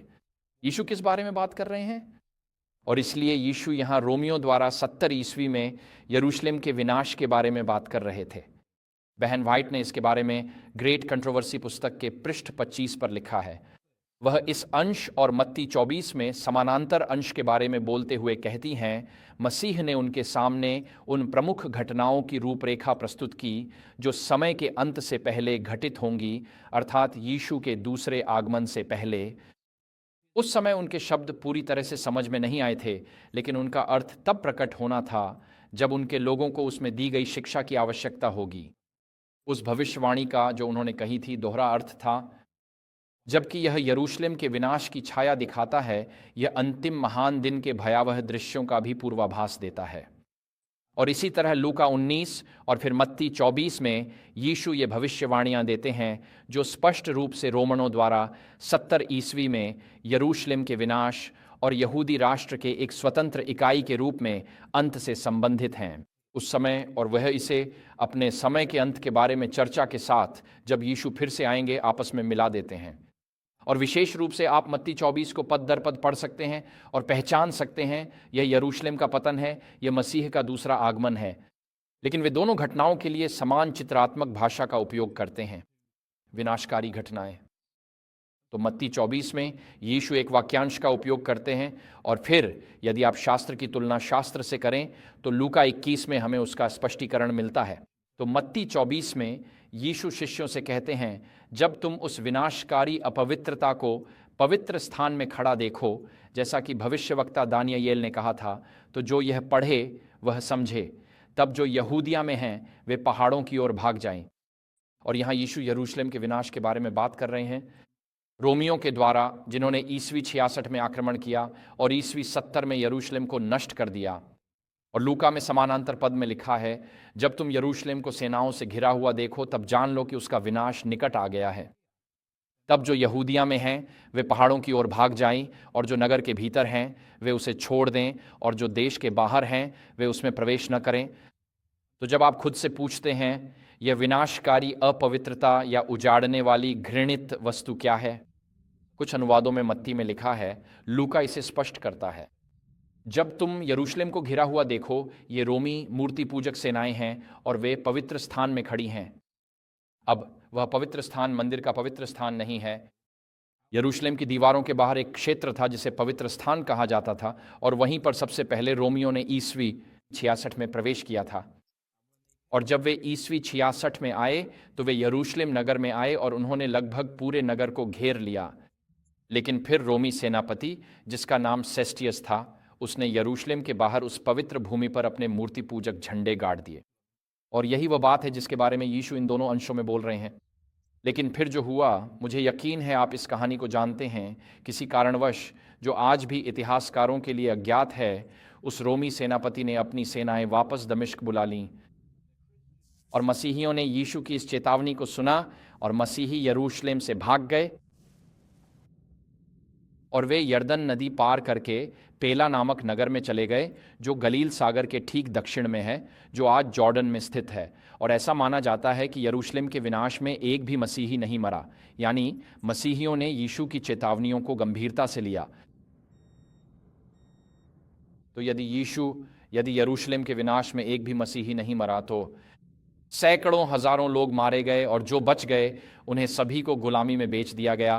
तो शायद हमें भी यीशु की इन भविष्यवाणियों पर अधिक ध्यान देना चाहिए, क्योंकि जिन्होंने सुना वे मसीही बच गए, और वे मसीही जिन्होंने या तो नहीं सुना या परवाह नहीं की या पढ़ने की जहमत नहीं उठाई, वे नहीं बच सके। तो सिस्टर व्हाइट ने इसके बारे में लिखा है। वह कहती हैं, जब रोमनों के मूर्ति पूजक झंडे पवित्र भूमि पर गाड़ दिए गए, जो नगर की दीवारों के बाहर कुछ फरलांग तक फैली थी, तब मसीह के अनुयायियों को भागकर अपनी सुरक्षा सुनिश्चित करनी थी।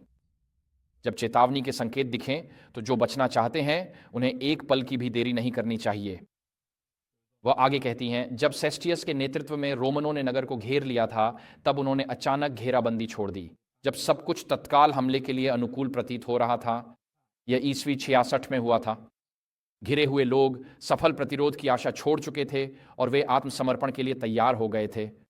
जब रोमन सेनापति ने बिना किसी स्पष्ट कारण के अपनी सेना वापस बुला ली, लेकिन वास्तव में परमेश्वर की दयालु व्यवस्था अपने लोगों की भलाई के लिए घटनाओं का संचालन कर रही थी। प्रतीक्षा कर रहे मसीहियों को वादा किया गया संकेत मिल चुका था। अब उन सभी के लिए अवसर था जो उद्धारकर्ता की चेतावनी का पालन करना चाहते थे। बिना किसी देरी के वे लोग सुरक्षा के स्थान पेला नगर, जो बेरिया देश में यरदन के पार था, वहां भाग गए।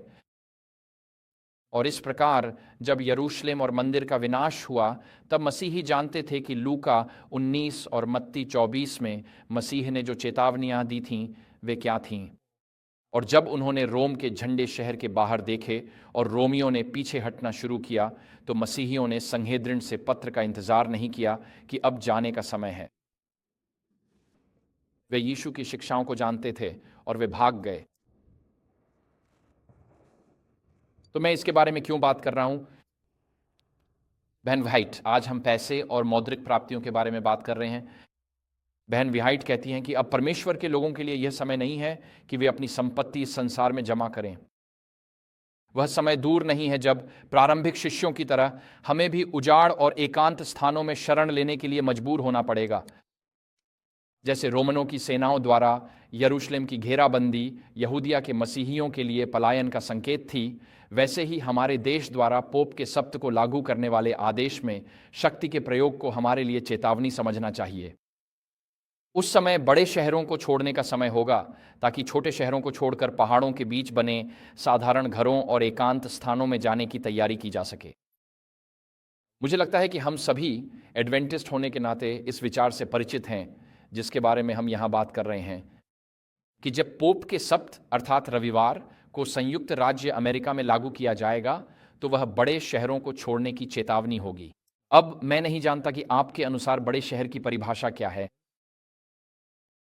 जब मेरी पत्नी और मैं शादी से पहले मैं लंदन शहर में रहता था, और जब मैं लंदन में अपने अपार्टमेंट तक गाड़ी चलाकर जाता था, तो मुझे भारी भीड़-भाड़ वाले इलाकों से 4 घंटे गाड़ी चलानी पड़ती थी अपने अपार्टमेंट तक पहुंचने के लिए। मुझे ऐसा लगता था जैसे मैं एक सीमेंट के जंगल में गाड़ी चला रहा हूं। और अगर मुझे हरियाली देखनी होती तो मैं शुक्रवार दोपहर को 3 या 4 घंटे गाड़ी चलाकर शहर से बाहर जाता, ताकि फिर से हरे भरे खेत देख सकूं। और इसीलिए मेरे लिए लंदन एक बड़ा शहर था जहाँ 10 से 12 मिलियन लोग रहते थे।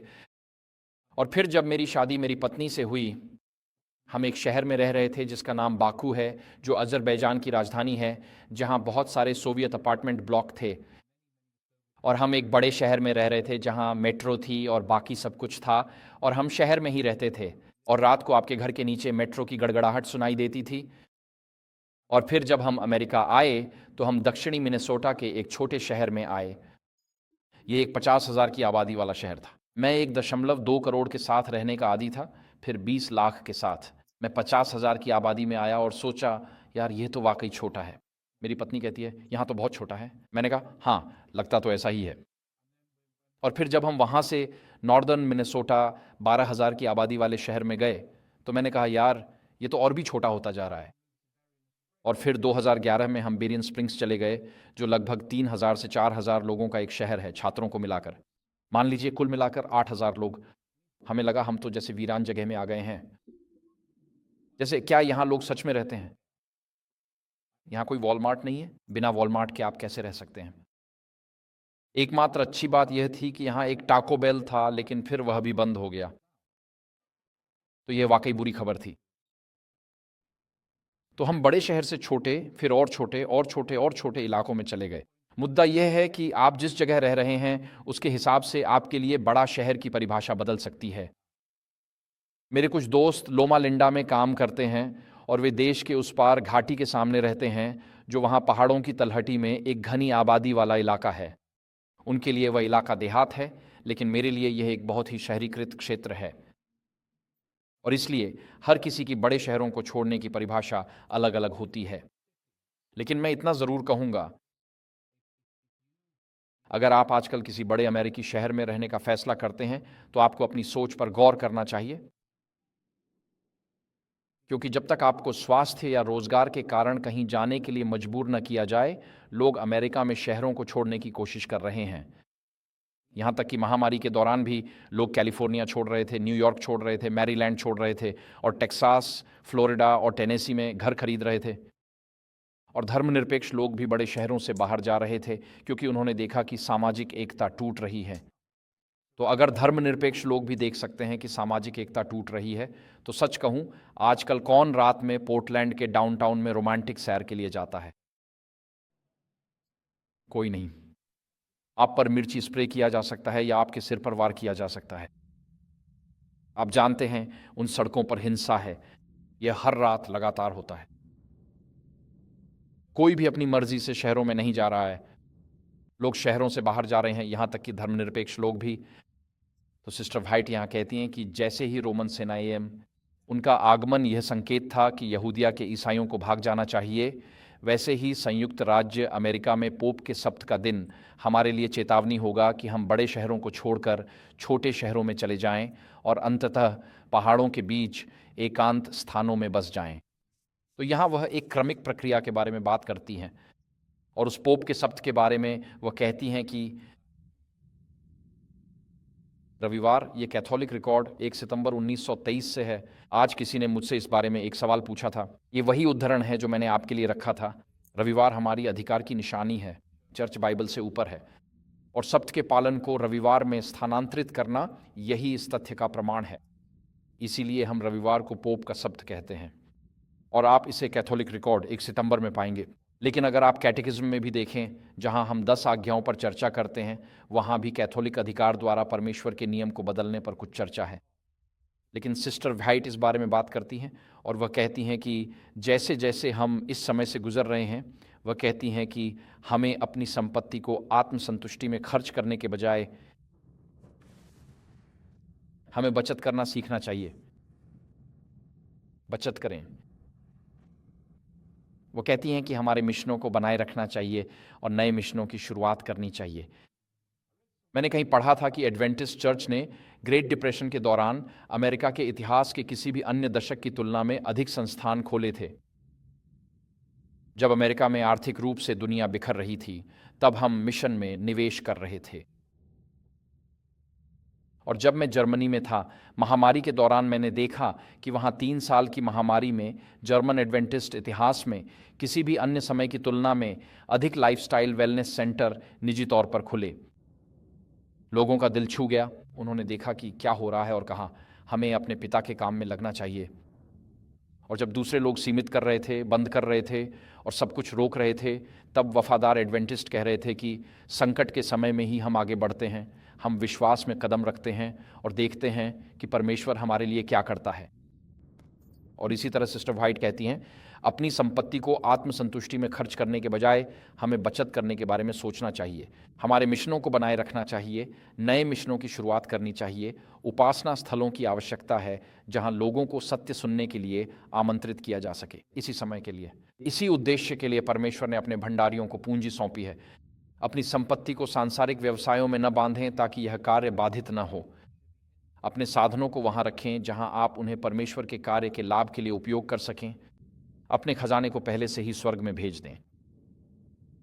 और अगर आप फिल्म शिंडलर्स लिस्ट का वह आखिरी दृश्य देखें, जहां ऑस्कर शिंडलर यह महसूस करता है कि उसने सैकड़ों लोगों को होलोकॉस्ट से बचाया, और जब वह वहां खड़ा होता है तो वह अपनी उंगली में पहनी हुई सजावटी अंगूठी को देखता है और उसे उतारने की कोशिश करता है। वह कहता है, मैं इस अंगूठी को देकर किसी को बचा सकता था। और वह अपनी शानदार पोशाक और अच्छे कपड़ों, अपने स्टाइलिश पहनावे को देखता है और उसे एहसास होता है कि जिन चीज़ों को वह महत्वपूर्ण समझता था वे वास्तव में बिल्कुल भी महत्वपूर्ण नहीं थीं, खासकर जब किसी को होलोकॉस्ट से बचाने की बात आई। शिंडलर्स लिस्ट फिल्म के अंत में एक बहुत ही प्रभावशाली दृश्य है।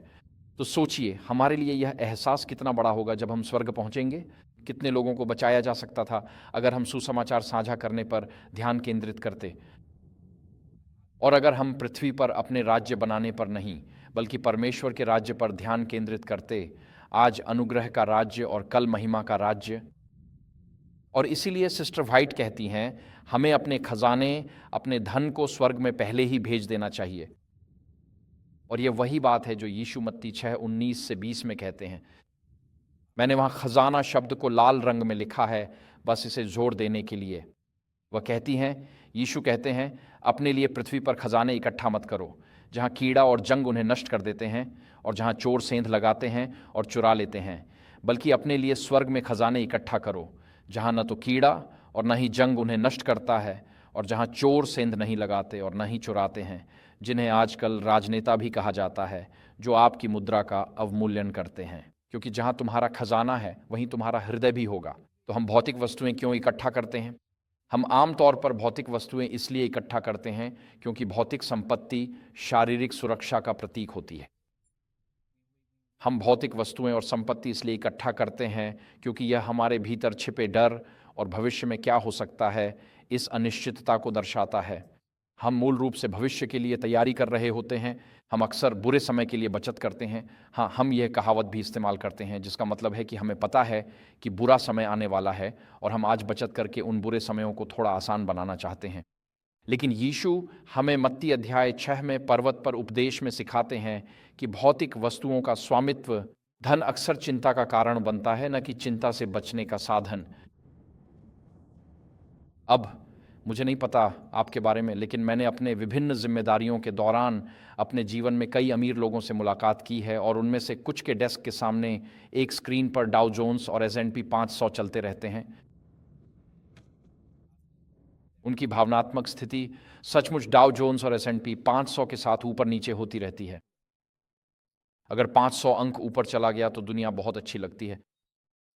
अगर 200 अंक गिर गए तो ऐसा लगता है जैसे आसमान हमारे ऊपर गिर रहा है। अब हम क्या करेंगे? आज मुझसे कुछ मत मांगना, क्योंकि हमने अभी 2.5% की गिरावट देखी है। मैंने आज अपनी निवेश राशि का 1/4% खो दिया। इसलिए अमीर लोग अक्सर नुकसान के डर से घिरे रहते हैं, जबकि गरीबों को नुकसान का कोई डर नहीं होता, क्योंकि उनके पास खोने के लिए कुछ भी नहीं है। तो जब मैं नामीबिया जैसे किसी जगह जाता हूं जहां हर कोई बहुत गरीब है और आप सोचते हैं, खैर आपको डाउ जोन्स चेक करने की ज़रूरत नहीं है, क्योंकि यहाँ किसी पर इसका कोई असर नहीं पड़ता। हर किसी के पास थोड़ी सी ज़मीन है, एक बकरी है, कुछ मुर्गियाँ हैं, एक गाय है, और वे कुछ खाना शिकार कर लाते हैं और इसी तरह वे अपना जीवन बिताते हैं। और अगर डाउ जोन्स 1 लाख या 1 लाख तक भी चला जाए तो भी इसका उन पर कोई असर नहीं पड़ता। तो समाज के सबसे गरीब लोगों को फ़र्क नहीं पड़ता कि क्या हो रहा है, और समाज के अमीर लोग नुकसान के डर में डूबे रहते हैं। तो ऐसे में हम इस समीकरण में कहाँ फिट होते हैं? यीशु हमें सिखाते हैं कि हर भौतिक संपत्ति अवमूल्यन, मूल्यह्रास या क्षय से प्रभावित होती है। क्या आप में से किसी ने कभी नई कार खरीदी है और फिर किसी ने उसमें खरोंच मार दी? उस नई कार के प्रति आपके जज्बात कैसे बदल गए? अब वो बस एक कार है ना? वो आपकी शान और खुशी थी। और किसी ने उसमें खरोंच मार दी, अब वो बस एक कार रह गई। क्या ये सही है? ठीक है, कोई तो हाँ कह दे इस बात पर। या आपने खुद के लिए नया सूट खरीदा और फिर आप चर्च के लिए भाग रहे हैं और आपका 2 साल का बच्चा उस पर उल्टी कर देता है। ठीक है, ये बस एक सूट है, मैं इसे ड्राई क्लीनिंग में डाल दूंगा, मैं अपने पुराने सूट पर वापस लौट जाऊंगा। देखिए, भौतिक चीज़ों की चमक ज़्यादा देर तक नहीं टिकती, वे बहुत बहुत जल्दी खराब हो जाती हैं। जब वे खराब हो जाती हैं तो हमारा उनमें से दिलचस्पी भी कम हो जाता है। कई लोग हैं जिनके पास संपत्ति है, लेकिन फिर वे खोने के डर से घिर जाते हैं और पंगु हो जाते हैं और अपना ज़्यादातर समय अपनी संपत्ति को संभालने या बचाने में ही बिता देते हैं। और मैंने देखा है कि जब मैं मिनेसोटा में था तो वहाँ बहुत से पुरुषों के पास इतनी सारी चीज़ें थीं कि वे सितंबर और अक्टूबर में, खासकर रविवार को, अपनी सारी चीज़ों को सर्दी के लिए तैयार करने में ही बिता देते थे। वहाँ सर्दी के लिए तैयार करने के लिए बहुत सारी चीज़ें थीं। उन्हें इंजनों का पानी निकालना पड़ता है, तरल पदार्थ निकालने पड़ते हैं, उन पर तिरपाल डालनी पड़ती है। मुझे इस नाव को श्रिंक रैप करना है, मुझे इसके लिए ये करना है। मेरा मतलब है, वहाँ हर तरह की चीज़ें थीं और मैं हैरान था कि हम अपनी चीज़ों को संभालने में कितना समय बर्बाद कर देते हैं। तो यीशु कहते हैं, अपने लिए स्वर्ग में खजाना जमा करो। वह कहते हैं, मसीहियों को इस जीवन की भौतिक आवश्यकताओं को लेकर चिंतित नहीं होना चाहिए, क्योंकि हमें इस बात का भरोसा है कि हमारे पास एक स्वर्गीय पिता है जो हमारी ज़रूरतों को जानता है और वह हमारी देखभाल करेगा। इसका मतलब ये नहीं है कि हम आलसी हो जाएं। हमें अपनी ज़रूरतों को पूरा करने के लिए काम करना चाहिए।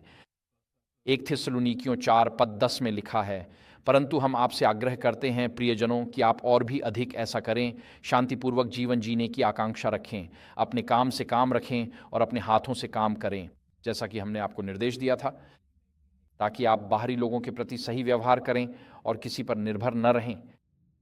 प्रेरित पौलुस आगे कहते हैं कि जो काम नहीं करते उन्हें खाना भी नहीं चाहिए, और इसीलिए हमारे ऊपर एक जिम्मेदारी है।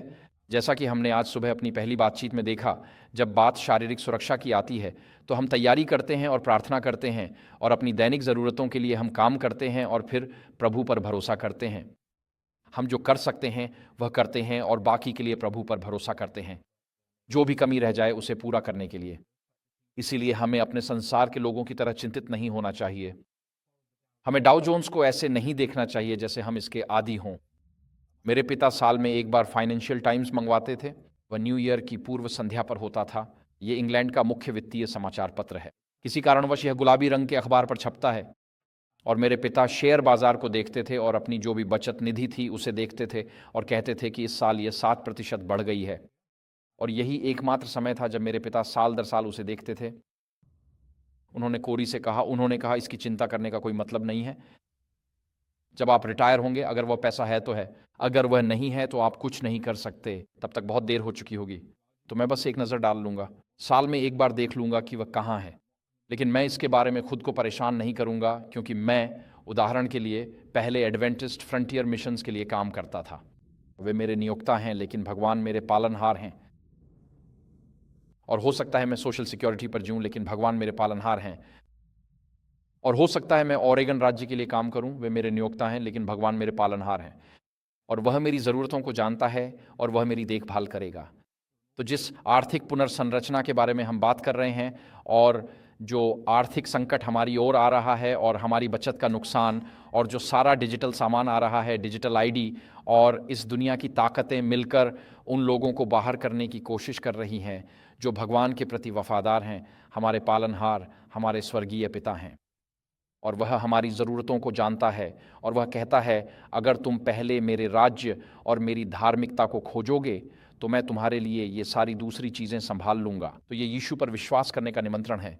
स्वर्ग में वे निवेश जो यीशु हमें करने के लिए कहते हैं, हमारे खजाने स्वर्ग में, ऐसा खजाना यीशु के अनुसार स्थायी है, न तो चोरों और न ही IRS से प्रभावित होता है। ये सरकार द्वारा की गई मुद्रा की अवमूल्यन जैसी चीज़ों से भी अप्रभावित रहता है, जैसे कि बिग ब्यूटीफुल बिल या कोविड से। खर्च ये बेकाबू महंगाई से अप्रभावित रहता है। ये शारीरिक क्षय या समय के कहर से भी अप्रभावित रहता है। ये स्वर्गीय निवेश हैं जिन्हें परमेश्वर अपने वफादार बच्चों के लिए सुरक्षित रखता है, ताकि जब यीशु फिर आएँ तो वे उन्हें प्राप्त कर सकें। क्या ही सुंदर संभावना है। और इसलिए यीशु कहते हैं, अपने लिए स्वर्ग में खजाने जमा मत करो। और वहाँ जो शब्द है वह थिसॉरस है। वहाँ है खजाने खजाने खजाने, ये बहुवचन है, यहाँ ये एक वचन है। लेकिन हमें अंग्रेजी में शब्द मिलता है, हाँ, हमें थिसॉरस शब्द इससे मिलता है। तो थिसॉरस एक किताब है और यही से ये शब्द आया है। ये एक खजाने की किताब है और ये आपको किसी शब्द के लिए विभिन्न अर्थों या उपमाओं के बारे में बताती है। तो यीशु कहते हैं, अपने लिए पृथ्वी पर थिसॉरस खजाने जमा मत करो, बल्कि अपने लिए स्वर्ग में खजाने या थिसॉरस जमा करो, क्योंकि जहाँ तुम्हारा थिसॉरस है वहीं तुम्हारा खजाना है, वहीं तुम्हारा हृदय भी होगा। स्वर्ग में अपने लिए खजाने जमा करने का वास्तव में क्या अर्थ है, जहां वैश्विक डिजिटल आईडी और IRS कर विभाग उनका कुछ नहीं बिगाड़ सकते? व्यवहार में इसका क्या अर्थ है? तो मत्ती 2 पद 11 में जो पहले उपहार मसीह को लाए गए थे वे बुद्धिमान लोग थे और वही शब्द वहाँ भी इस्तेमाल हुआ है। फिर उन्होंने अपने खजाने के संदूक खोले, वह शब्द है थिसॉरस। वही शब्द वहाँ इस्तेमाल हुआ है जैसा कि मत्ती 6 में हुआ है। उन्होंने उसे सोना, लोबान और गंधरस के उपहार चढ़ाए। वे चीज़ें ही क्यों? मुझे लगता है कि उन्होंने उसे सोना, लोबान और गंधरस इसलिए दिया क्योंकि सोना राजा के योग्य उपहार था, लोबान याजक के लिए उपहार था, यह महायाजक की पवित्र सेवा में इस्तेमाल होता था, और गंधरस इस बात की स्वीकृति थी कि एक दिन वह बलिदान बनेगा। यह एक संरक्षित करने वाला, शव संरक्षण करने वाला तरल है। धन्यवाद बहन। और यही मसीह के शरीर को संरक्षित करने के लिए इस्तेमाल किया जाता। जब वे सोना, लोबान और गंधरस लेकर आए तो वे कह रहे थे, यीशु एक राजा हैं, वे एक याजक हैं और वे हमारे बलिदान हैं। तो इन उपहारों का अर्थ है प्राचीन समय में किसी शासक के प्रति सम्मान और उपासना के रूप में उपहार लाना प्रथा थी। यूसुफ के भाइयों ने उत्पत्ति 43 में, जब वह मिस्र के प्रधानमंत्री थे, उन्हें उपहार दिए थे। शेवा की रानी ने एक राजा 10 में सुलेमान को उपहार दिए थे, और इसलिए हमें अपने खजाने राजा के प्रति उपासना के रूप में लाने चाहिए। तो हम अपने खजाने को उपासना के रूप में परमेश्वर के सामने कैसे लाएं? तो पहला शास्त्र जो मैं उद्धृत करूंगा वह है रोमियो 12 और पद 1, जहां पौलुस कहता है, इसलिए हे भाइयों और बहनों, मैं तुम्हें परमेश्वर की दया के द्वारा समझाता हूँ कि तुम अपने शरीरों को जीवित बलिदान, पवित्र और परमेश्वर को स्वीकार्य, यही तुम्हारी आत्मिक उपासना है। इसलिए हम अपने शरीर के साथ कैसा व्यवहार करते हैं, उसमें क्या डालते हैं, अपने शरीर के लिए कौन सा व्यायाम करते हैं, अपने शरीर को कितना नुकसान पहुंचाते हैं, ये सब अंततः हमारे स्वर्गीय पिता के साथ हमारे संबंध की अभिव्यक्ति हैं। जितना अधिक हम अपने शरीर का ध्यान रखते हैं, एडवेंटिस्ट स्वास्थ्य संदेश और दिए गए सिद्धांतों के अनुसार जीते हैं, जो आदन की वाटिका से शुरू होकर आगे बढ़ते हैं, उतना ही हम परमेश्वर से कहते हैं, हे प्रभु, यह अद्भुत शरीर जो आपने मुझे दिया है, मैं इसकी देखभाल करूंगा। यह आपके प्रति मेरी उपासना का कार्य है। अगर आप अपने 3 साल के बच्चे को क्रिसमस पर एक छोटा ट्रक देते हैं और वह आपको और ट्रक को देखता है और फिर उसे ज़मीन पर पटक देता है, तो यह आपके और आपके छोटे बेटे के रिश्ते के बारे में क्या बताता है? वो आपसे ज़्यादा खुश नहीं है ना? लेकिन अगर कोई आपके बहुत प्रिय व्यक्ति आपको एक छोटा सा तोहफा देता है, तो आप उसे लंबे समय तक संजो कर रखते हैं। ये तोहफे की वजह से नहीं, बल्कि उस व्यक्ति की वजह से जिसने आपको वह दिया है। इसलिए हम अपने शारीरिक शरीर की देखभाल करके भगवान का सम्मान करते हैं और अपने स्वर्गीय पिता को उपासना का कार्य अर्पित करते हैं। हमने ये महामारी के दौरान जाना। अपने शरीर का सम्मान करना, अपने सृष्टिकर्ता का सम्मान करना है। अगला शास्त्रांश कुरिन्थियों 6:18 से 20 तक। पौलुस, व्यभिचार से दूर रहो। हर पाप जो मनुष्य करता है वह शरीर के बाहर होता है, लेकिन व्यभिचारी अपने ही शरीर के विरुद्ध पाप करता है। क्या आप नहीं जानते कि आपका शरीर आपके भीतर पवित्र आत्मा का मंदिर है, जो आपको परमेश्वर से मिला है और आप अपने आप के नहीं हैं? क्यों? क्योंकि आपको मूल्य देकर खरीदा गया है। इसलिए अपने शरीर में परमेश्वर की महिमा करो। तो जब हम अपने शरीर की देखभाल करते हैं, क्योंकि हमारे शरीर परमेश्वर का उपहार है, इसलिए हम उन शरीरों के भंडारी हैं जो परमेश्वर ने हमें दिए हैं। हमें अपने शरीरों के भंडारी पवित्र और सम्मानजनक तरीके से बनना चाहिए। हमें यौन अनैतिकता के सभी रूपों से बचना चाहिए, न केवल व्यभिचार, बल्कि परस्त्री गमन, हस्तमैथुन, अश्लीलता आदि आदि से भी। हम अपने शरीर को पवित्र आत्मा का मंदिर बनाने के लिए नैतिक शुद्धता का जीवन जीकर तैयार करते हैं। अब अगर यह भीड़ एक सामान्य अमेरिकी भीड़ होती, तो शायद यहाँ मौजूद 70% लोग नियमित रूप से पोर्न देखते होते, अगर यह एक सामान्य अमेरिकी भीड़ होती। लेकिन क्योंकि यह एक एडवेंटिस्ट भीड़ है, तो मान लीजिए यहाँ शायद 40 से 50% लोग पोर्न देख रहे हैं। और मैंने कई ऐसे विवाह देखे हैं जहां पत्नी रोजाना मानसिक आघात झेलती है, क्योंकि अगर पति एक बार परस्त्रीगमन करता है तो वह एक बार की बात होती है और पत्नी पूरी भावनात्मक प्रतिक्रिया से गुजरती है। लेकिन अगर उसे पता है कि उसका पति रोजाना पोर्न देखता है, तो वह हर दिन उसी मानसिक आघात से गुजरती है। यह विवाह के लिए विनाशकारी है। यह मसीह के शरीर में कैंसर की तरह है। मैं पहले भी इस विषय पर बात कर चुका हूं, लेकिन अगर हम सच में अपने शरीर को जीवित बलिदान के रूप में परमेश्वर को अर्पित करने के लिए गंभीर हैं, तो हमें इन बार बार होने वाले पापों पर विजय पानी होगी, जो कि एडवेंटिस्टों के बीच भी बहुत आम है। तो मैं आज इस महत्वपूर्ण विषय पर और अधिक विस्तार से नहीं कहूँगा, लेकिन मैं इतना निश्चित रूप से ज़रूर कहूँगा कि पोर्न एक ऐसा गंभीर पाप है जो आपको स्वर्ग से हमेशा के लिए बाहर रखता है। पोर्न एक बहुत ही शक्तिशाली न्यूरोकेमिकल लत भी है और इसे अपने दम पर छोड़ना लगभग असंभव है। और वहाँ बेहतरीन कार्यक्रम उपलब्ध हैं। puredesire.org एक है, conquerseries.com एक और है। ये बेहतरीन कार्यक्रम है जहाँ खासकर पुरुषों को पोर्नोग्राफी से आज़ादी मिलती है। और बात सिर्फ पोर्न से आज़ादी पाने की नहीं है, बल्कि इस प्रक्रिया में आप अपनी शादी को भी बहाल कर रहे हैं और अपनी पत्नी के दिल को चंगा कर रहे हैं। तो मैं आज आप सभी से अपील करता हूं, अगर आप इस तरह की चीज़ों में लिप्त हैं, शादी के बाहर व्यभिचार, अपने मौजूदा विवाह के बाहर परस्त्री गमन, आत्महानि या अश्लीलता, तो कृपया परमेश्वर के वचन इस ग्रंथ को ध्यान से सुनें। इसमें कहा गया है, व्यभिचार से दूर भागो, इससे दूर भागो, अर्थात सक्रिय रूप से इससे दूर भागो। अपने जीवन में इसका कोई स्थान न होने दो, क्योंकि हमारे शरीर पवित्र आत्मा के मंदिर हैं। और जब हम अवैध यौन गतिविधियों में लिप्त होते हैं तो हम अपने शरीर को दुष्ट आत्माओं का निवास स्थान बनने के लिए खोल देते हैं। इसलिए ये ऐसी चीज़ है जिससे हमें दूर भागना चाहिए। मैं आज इस विषय पर और अधिक विस्तार से नहीं जाऊंगा, लेकिन एक थिस्सलुनीकियों 2:19 से 20 में प्रेरित पौलुस कहते हैं, क्योंकि हमारी आशा या आनंद या हमारे प्रभु यीशु के आगमन पर घमंड का मुकुट क्या है? क्या वह तुम नहीं हो, अर्थात थिस्सलुनीका की कलीसिया? हाँ, तुम ही हमारी महिमा हो और तुम ही हमारा आनंद हो। तो यह पद हमें बताता है कि वह खजाना जिसे मसीह सबसे अधिक चाहता है, वह है खोए हुए लोगों का उद्धार। और पौलुस कह रहे हैं कि तुम, जो कलीसिया हमने थिस्सलुनीका में स्थापित की है, जो आज के उत्तरी ग्रीस का एक नगर है, उन्होंने कहा, तुम ही हमारे घमंड का मुकुट हो, तुम ही हमारी आशा हो, तुम ही हमारा आनंद हो और तुम ही हमारी महिमा हो। ये हमारे लिखने से नहीं है कि परमेश्वर को महिमा मिलती है, बल्कि यह तथ्य कि आत्माएं बचाई गई हैं परमेश्वर को महिमा देता है। और इसलिए एक मसीही दृष्टिकोण से जब हम स्वर्ग में खजाना, महिमा, आनंद और घमंड का मुकुट चाहते हैं, तो इसका तात्पर्य है कि हमें आत्मा जीतने और यीशु के लिए शिष्य बनाने में सक्रिय रूप से शामिल होना चाहिए।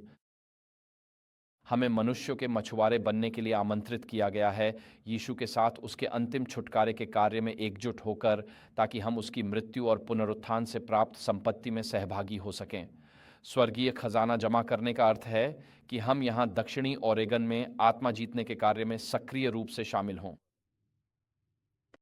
और हाँ, इस प्रशासक या उस सम्मेलन या बाकी चीज़ों के बारे में शिकायत करना आसान है, लेकिन इससे भी अधिक महत्वपूर्ण ये है कि हम अपने पड़ोसियों, अपने परिवारों और अपने आसपास के लोगों के लिए आत्मा जीतने के कार्य में सक्रिय रूप से शामिल हों। मैं आपको इस बारे में प्रार्थना करने के लिए प्रोत्साहित करना चाहता हूँ। क्या मैं आत्मा जीतने के कार्य में सक्रिय रूप से शामिल हूँ? क्या मैं किसी के साथ बाइबल अध्ययन में शामिल हूँ? क्या मैं परमेश्वर के दिए आत्मिक वरदानों का उपयोग कर रहा हूँ? क्या मैं अपनी प्रतिभाओं को व्यर्थ कर रहा हूँ? या मैं कलीसिया में कह रहा हूँ, मेरे पास वरदान, प्रतिभा, मुझे काम में लगाइए, मैं परमेश्वर के राज्य के लिए काम करना चाहता हूँ। मैं आज आपको यह चुनौती देना चाहता हूँ कि आप अपना समय और अपनी प्रतिभाएं दक्षिणी ओरेगन के खोए हुओं के लिए राज्य की सेवा में लगाएं। यही वह तरीका है जिससे हम अपने लिए स्वर्ग में खजाना जमा करते हैं। स्वर्ग में हमारा घमंड का मुकुट इस कारण नहीं होगा कि हमने हर साल बाइबल या गवाही की किताबें पढ़ी।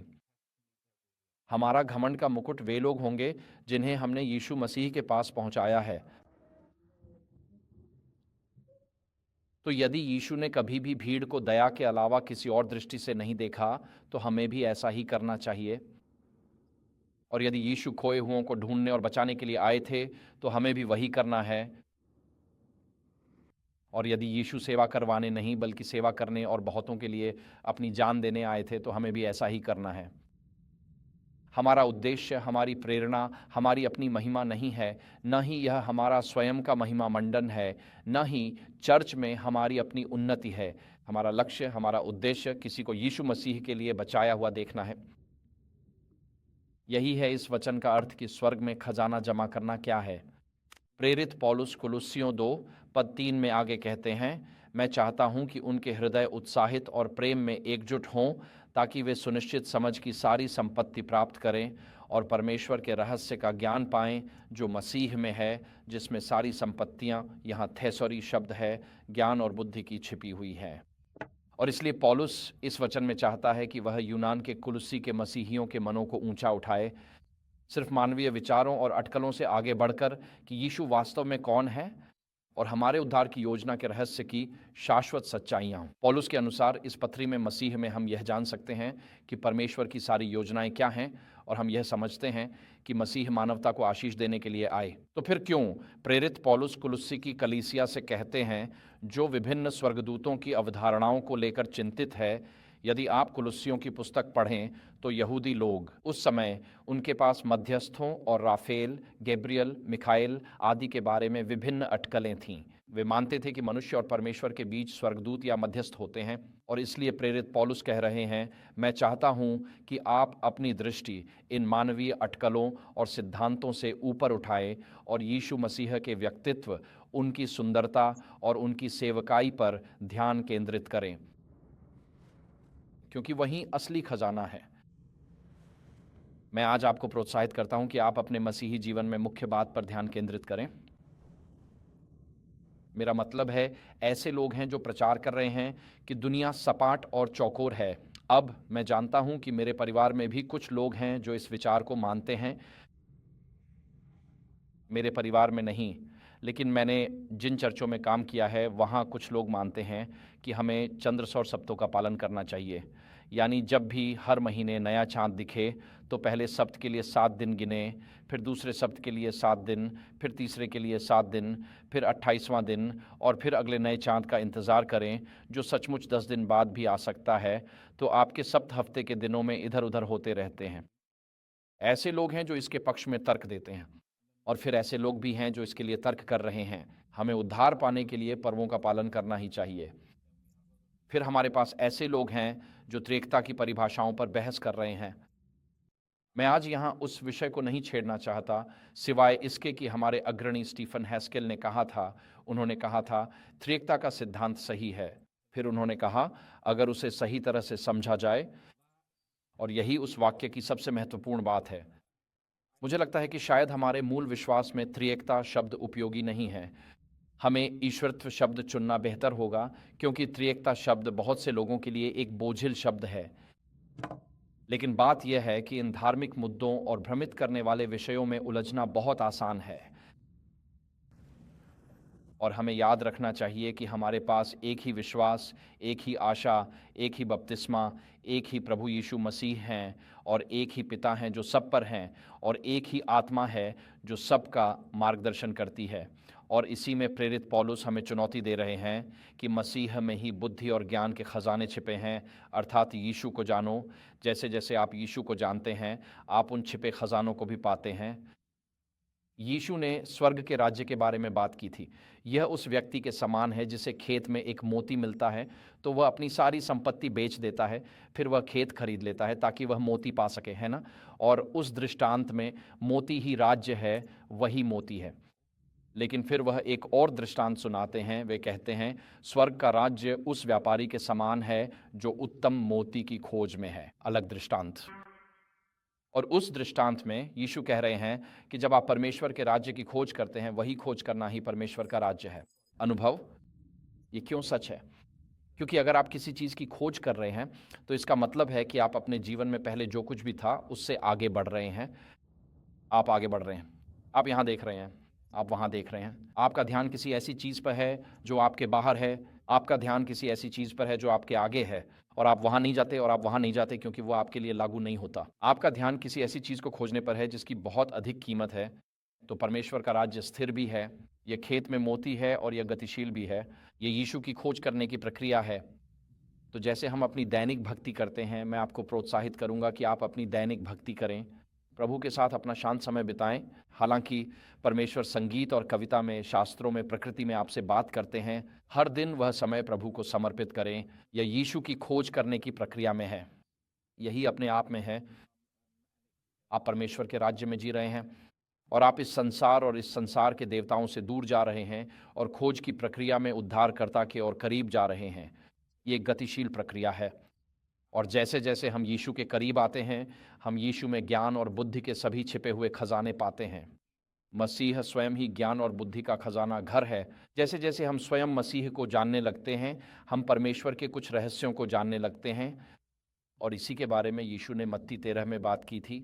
उन्होंने उनसे कहा, इसलिए हर शास्त्री जो स्वर्ग के राज्य के लिए प्रशिक्षित किया गया है, वह उस घर के स्वामी के समान है जो अपने खजाने से, वही शब्द यहाँ भी है, नया और पुराना दोनों निकालता है।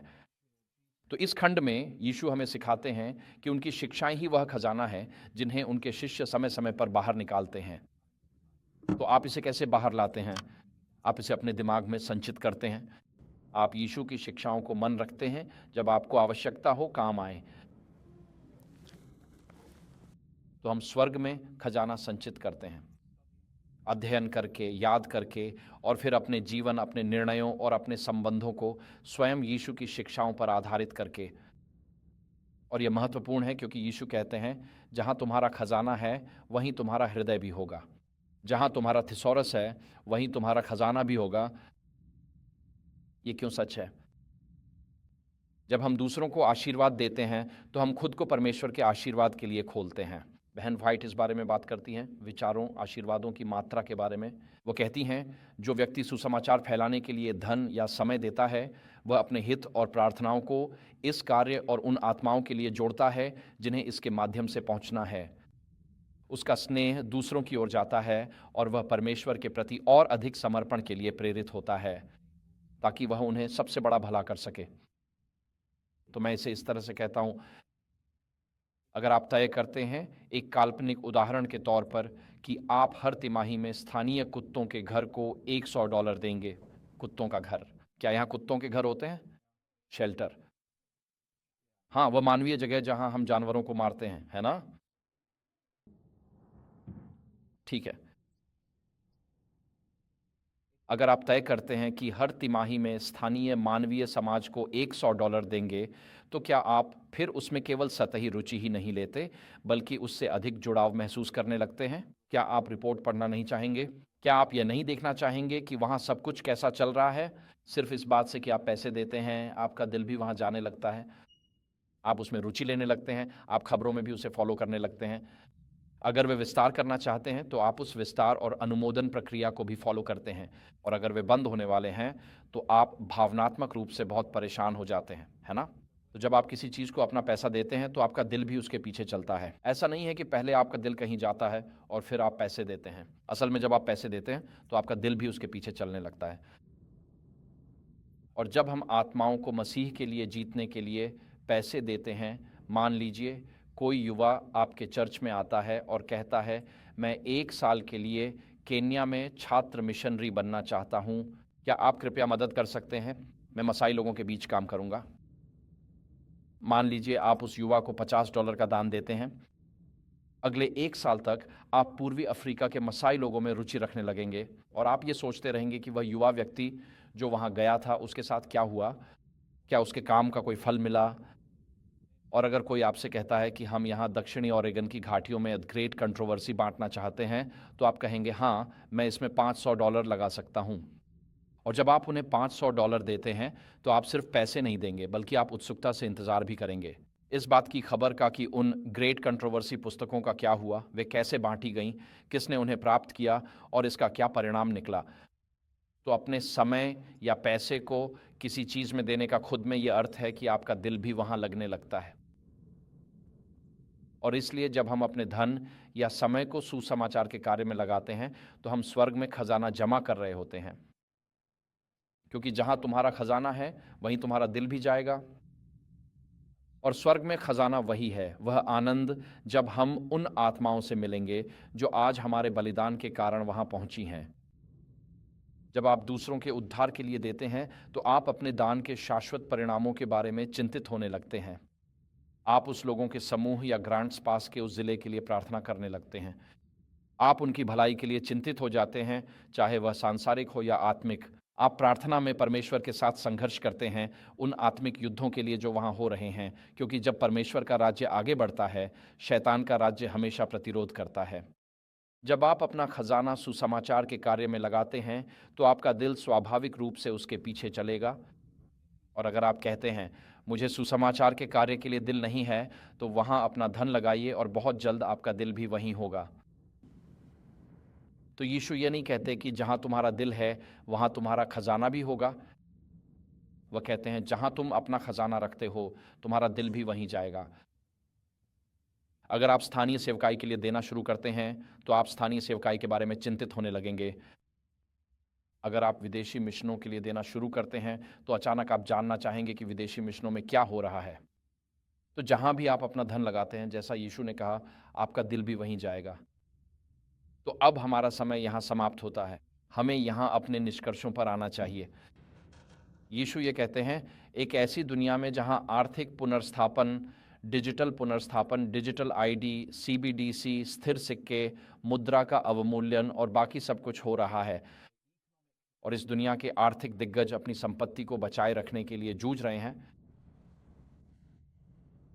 वे सिस्टम के फिर से सेट होने से पहले जितनी ज़्यादा संपत्ति इकट्ठा कर सकते हैं, करने की कोशिश कर रहे हैं। हमें इन चीज़ों की चिंता करने की ज़रूरत नहीं है, क्योंकि यीशु कहते हैं, पहले परमेश्वर के राज्य और उसकी धार्मिकता को खोजो और ये सारी चीज़ें तुम्हें दी जाएंगी। मुद्राएं ऊपर जाती हैं और नीचे गिरती हैं। पैसे की महंगाई होती है, उसका अवमूल्यन होता है, वह गायब हो जाता है या चोरी हो जाता है। इन मामलों पर हमारा कोई नियंत्रण नहीं है, लेकिन आज हम यह चुन सकते हैं कि हमारे दिल का खजाना कहाँ है। इसलिए पहले परमेश्वर के राज्य और उसकी धार्मिकता को खोजो और विश्वास रखो कि परमेश्वर तुम्हारी भौतिक आवश्यकताओं का ध्यान रखेगा। अपने लिए स्वर्ग में खजाना जमा करो, अपने लिए अविनाशी विरासत संचित करो। मुझे लगता है कि मैंने चीज़ें यहाँ ऊपर रख दी हैं। परमेश्वर के वचन को अपने हृदय में संचित करो। यीशु मसीह की शिक्षाओं को अपने दैनिक जीवन में जियो। अपने शरीर का सम्मान करो, क्योंकि वह पवित्र आत्मा का मंदिर है। यौन और नैतिक शुद्धता का जीवन जियो, क्योंकि हमें अतुलनीय मूल्य देकर खरीदा गया है। और आओ हम अपना समय, अपनी प्रतिभा और अपना धन खोए हुओं के लिए सुसमाचार प्रचार में लगाएं, और पीड़ितों तथा उन लोगों की निस्वार्थ सेवा में जो इस संसार में हमें कभी भी उसका प्रतिदान नहीं दे सकते। एक दिन हम उनसे ऊपर स्वर्ग में मिलेंगे। इसलिए पहले परमेश्वर के राज्य और उसकी धार्मिकता को खोजो। ये कुछ व्यावहारिक बातें हैं जो हम नए नियम में देखते हैं, या जिन्हें हम अपने जीवन में कैसे लागू करें। और परमेश्वर इस संसार में हमारी भौतिक आवश्यकताओं का ध्यान रखेगा। हमें अन्य जातियों की तरह इधर उधर नहीं भागना है, न ही अपने हृदय को संसार पर आने वाले भय से भर लेना है। हमें शेयर बाजार की हलचलों आदि को लेकर चिंतित नहीं होना चाहिए, भले ही ये सब हमारे चारों ओर हो रहा हो। आइए हम मसीह के लिए आत्माओं को जीतने पर ध्यान केंद्रित करें और परमेश्वर पर विश्वास रखें कि वह आज हमारी देखभाल करेगा। उद्धार की योजना की खुशियों में सहभागी बने। दूसरों से वैसे ही प्रेम करो जैसे तुम अपने आप से करते हो। जब यीशु फिर से आएंगे तो आप उस कांच के समुद्र में लोगों से मिलने जा रहे हैं। वे आपके पास आकर कहेंगे, मैं आज यहाँ हूँ और मेरे पास अनंत जीवन का उपहार है, क्योंकि आपने पृथ्वी पर कहीं ना कहीं बलिदान दिया था। ये कितनी बड़ी खुशी होगी, है ना? ये कितनी बड़ी खुशी होगी। समय समाप्त हो गया है, इस इमारत में कहीं घड़ी नहीं है। ये प्रचारक के लिए बुरा है, क्योंकि मुझे अंदाज़ा नहीं है कि समय क्या हो रहा है। 3:30 हैं। ठीक है, तो हम यहाँ काफ़ी देर से चल रहे हैं। ठीक है, तो मुझे लगता है कि उपदेश काफ़ी स्पष्ट है ना? तो अगर पवित्र आत्मा ने आज पूरे दिन इन अंतिम क्षणों में आपके दिलों को छुआ है और पवित्र आत्मा ने आपसे फुसफुसाकर कुछ कहा है और कहा है, भाई या बहन, आप कोई बदलाव कर सकते हैं, आप एक नई दिशा में कदम बढ़ाना चाह सकते हैं, तो आज पवित्र आत्मा की आवाज़ को दबाएं नहीं, लेकिन आज रात अपने बिस्तर के पास परमेश्वर के साथ ये वाचा करें कि प्रभु, जैसा कि आपने मुझे आज प्रेरित किया है, मैं आज से उस प्रकाश में चलूँगा। मुझे ये समझ में नहीं आता, मुझे शुरुआत से अंत तक कुछ नहीं पता, लेकिन आप जानते हैं, मैं बस विश्वास के साथ चलूँगा। अगर मैं आज स्वर्ग में खजाना जमा कर सकूं और पीड़ा कम कर सकूं, तो आपको पहले से ही धन्यवाद कि आपने मुझे आपका अनुसरण करने का आशीर्वाद दिया। परमेश्वर हमें आशीर्वाद दें जब हम यहाँ दक्षिणी ओरेगन में उनके लिए चमकें। आमीन।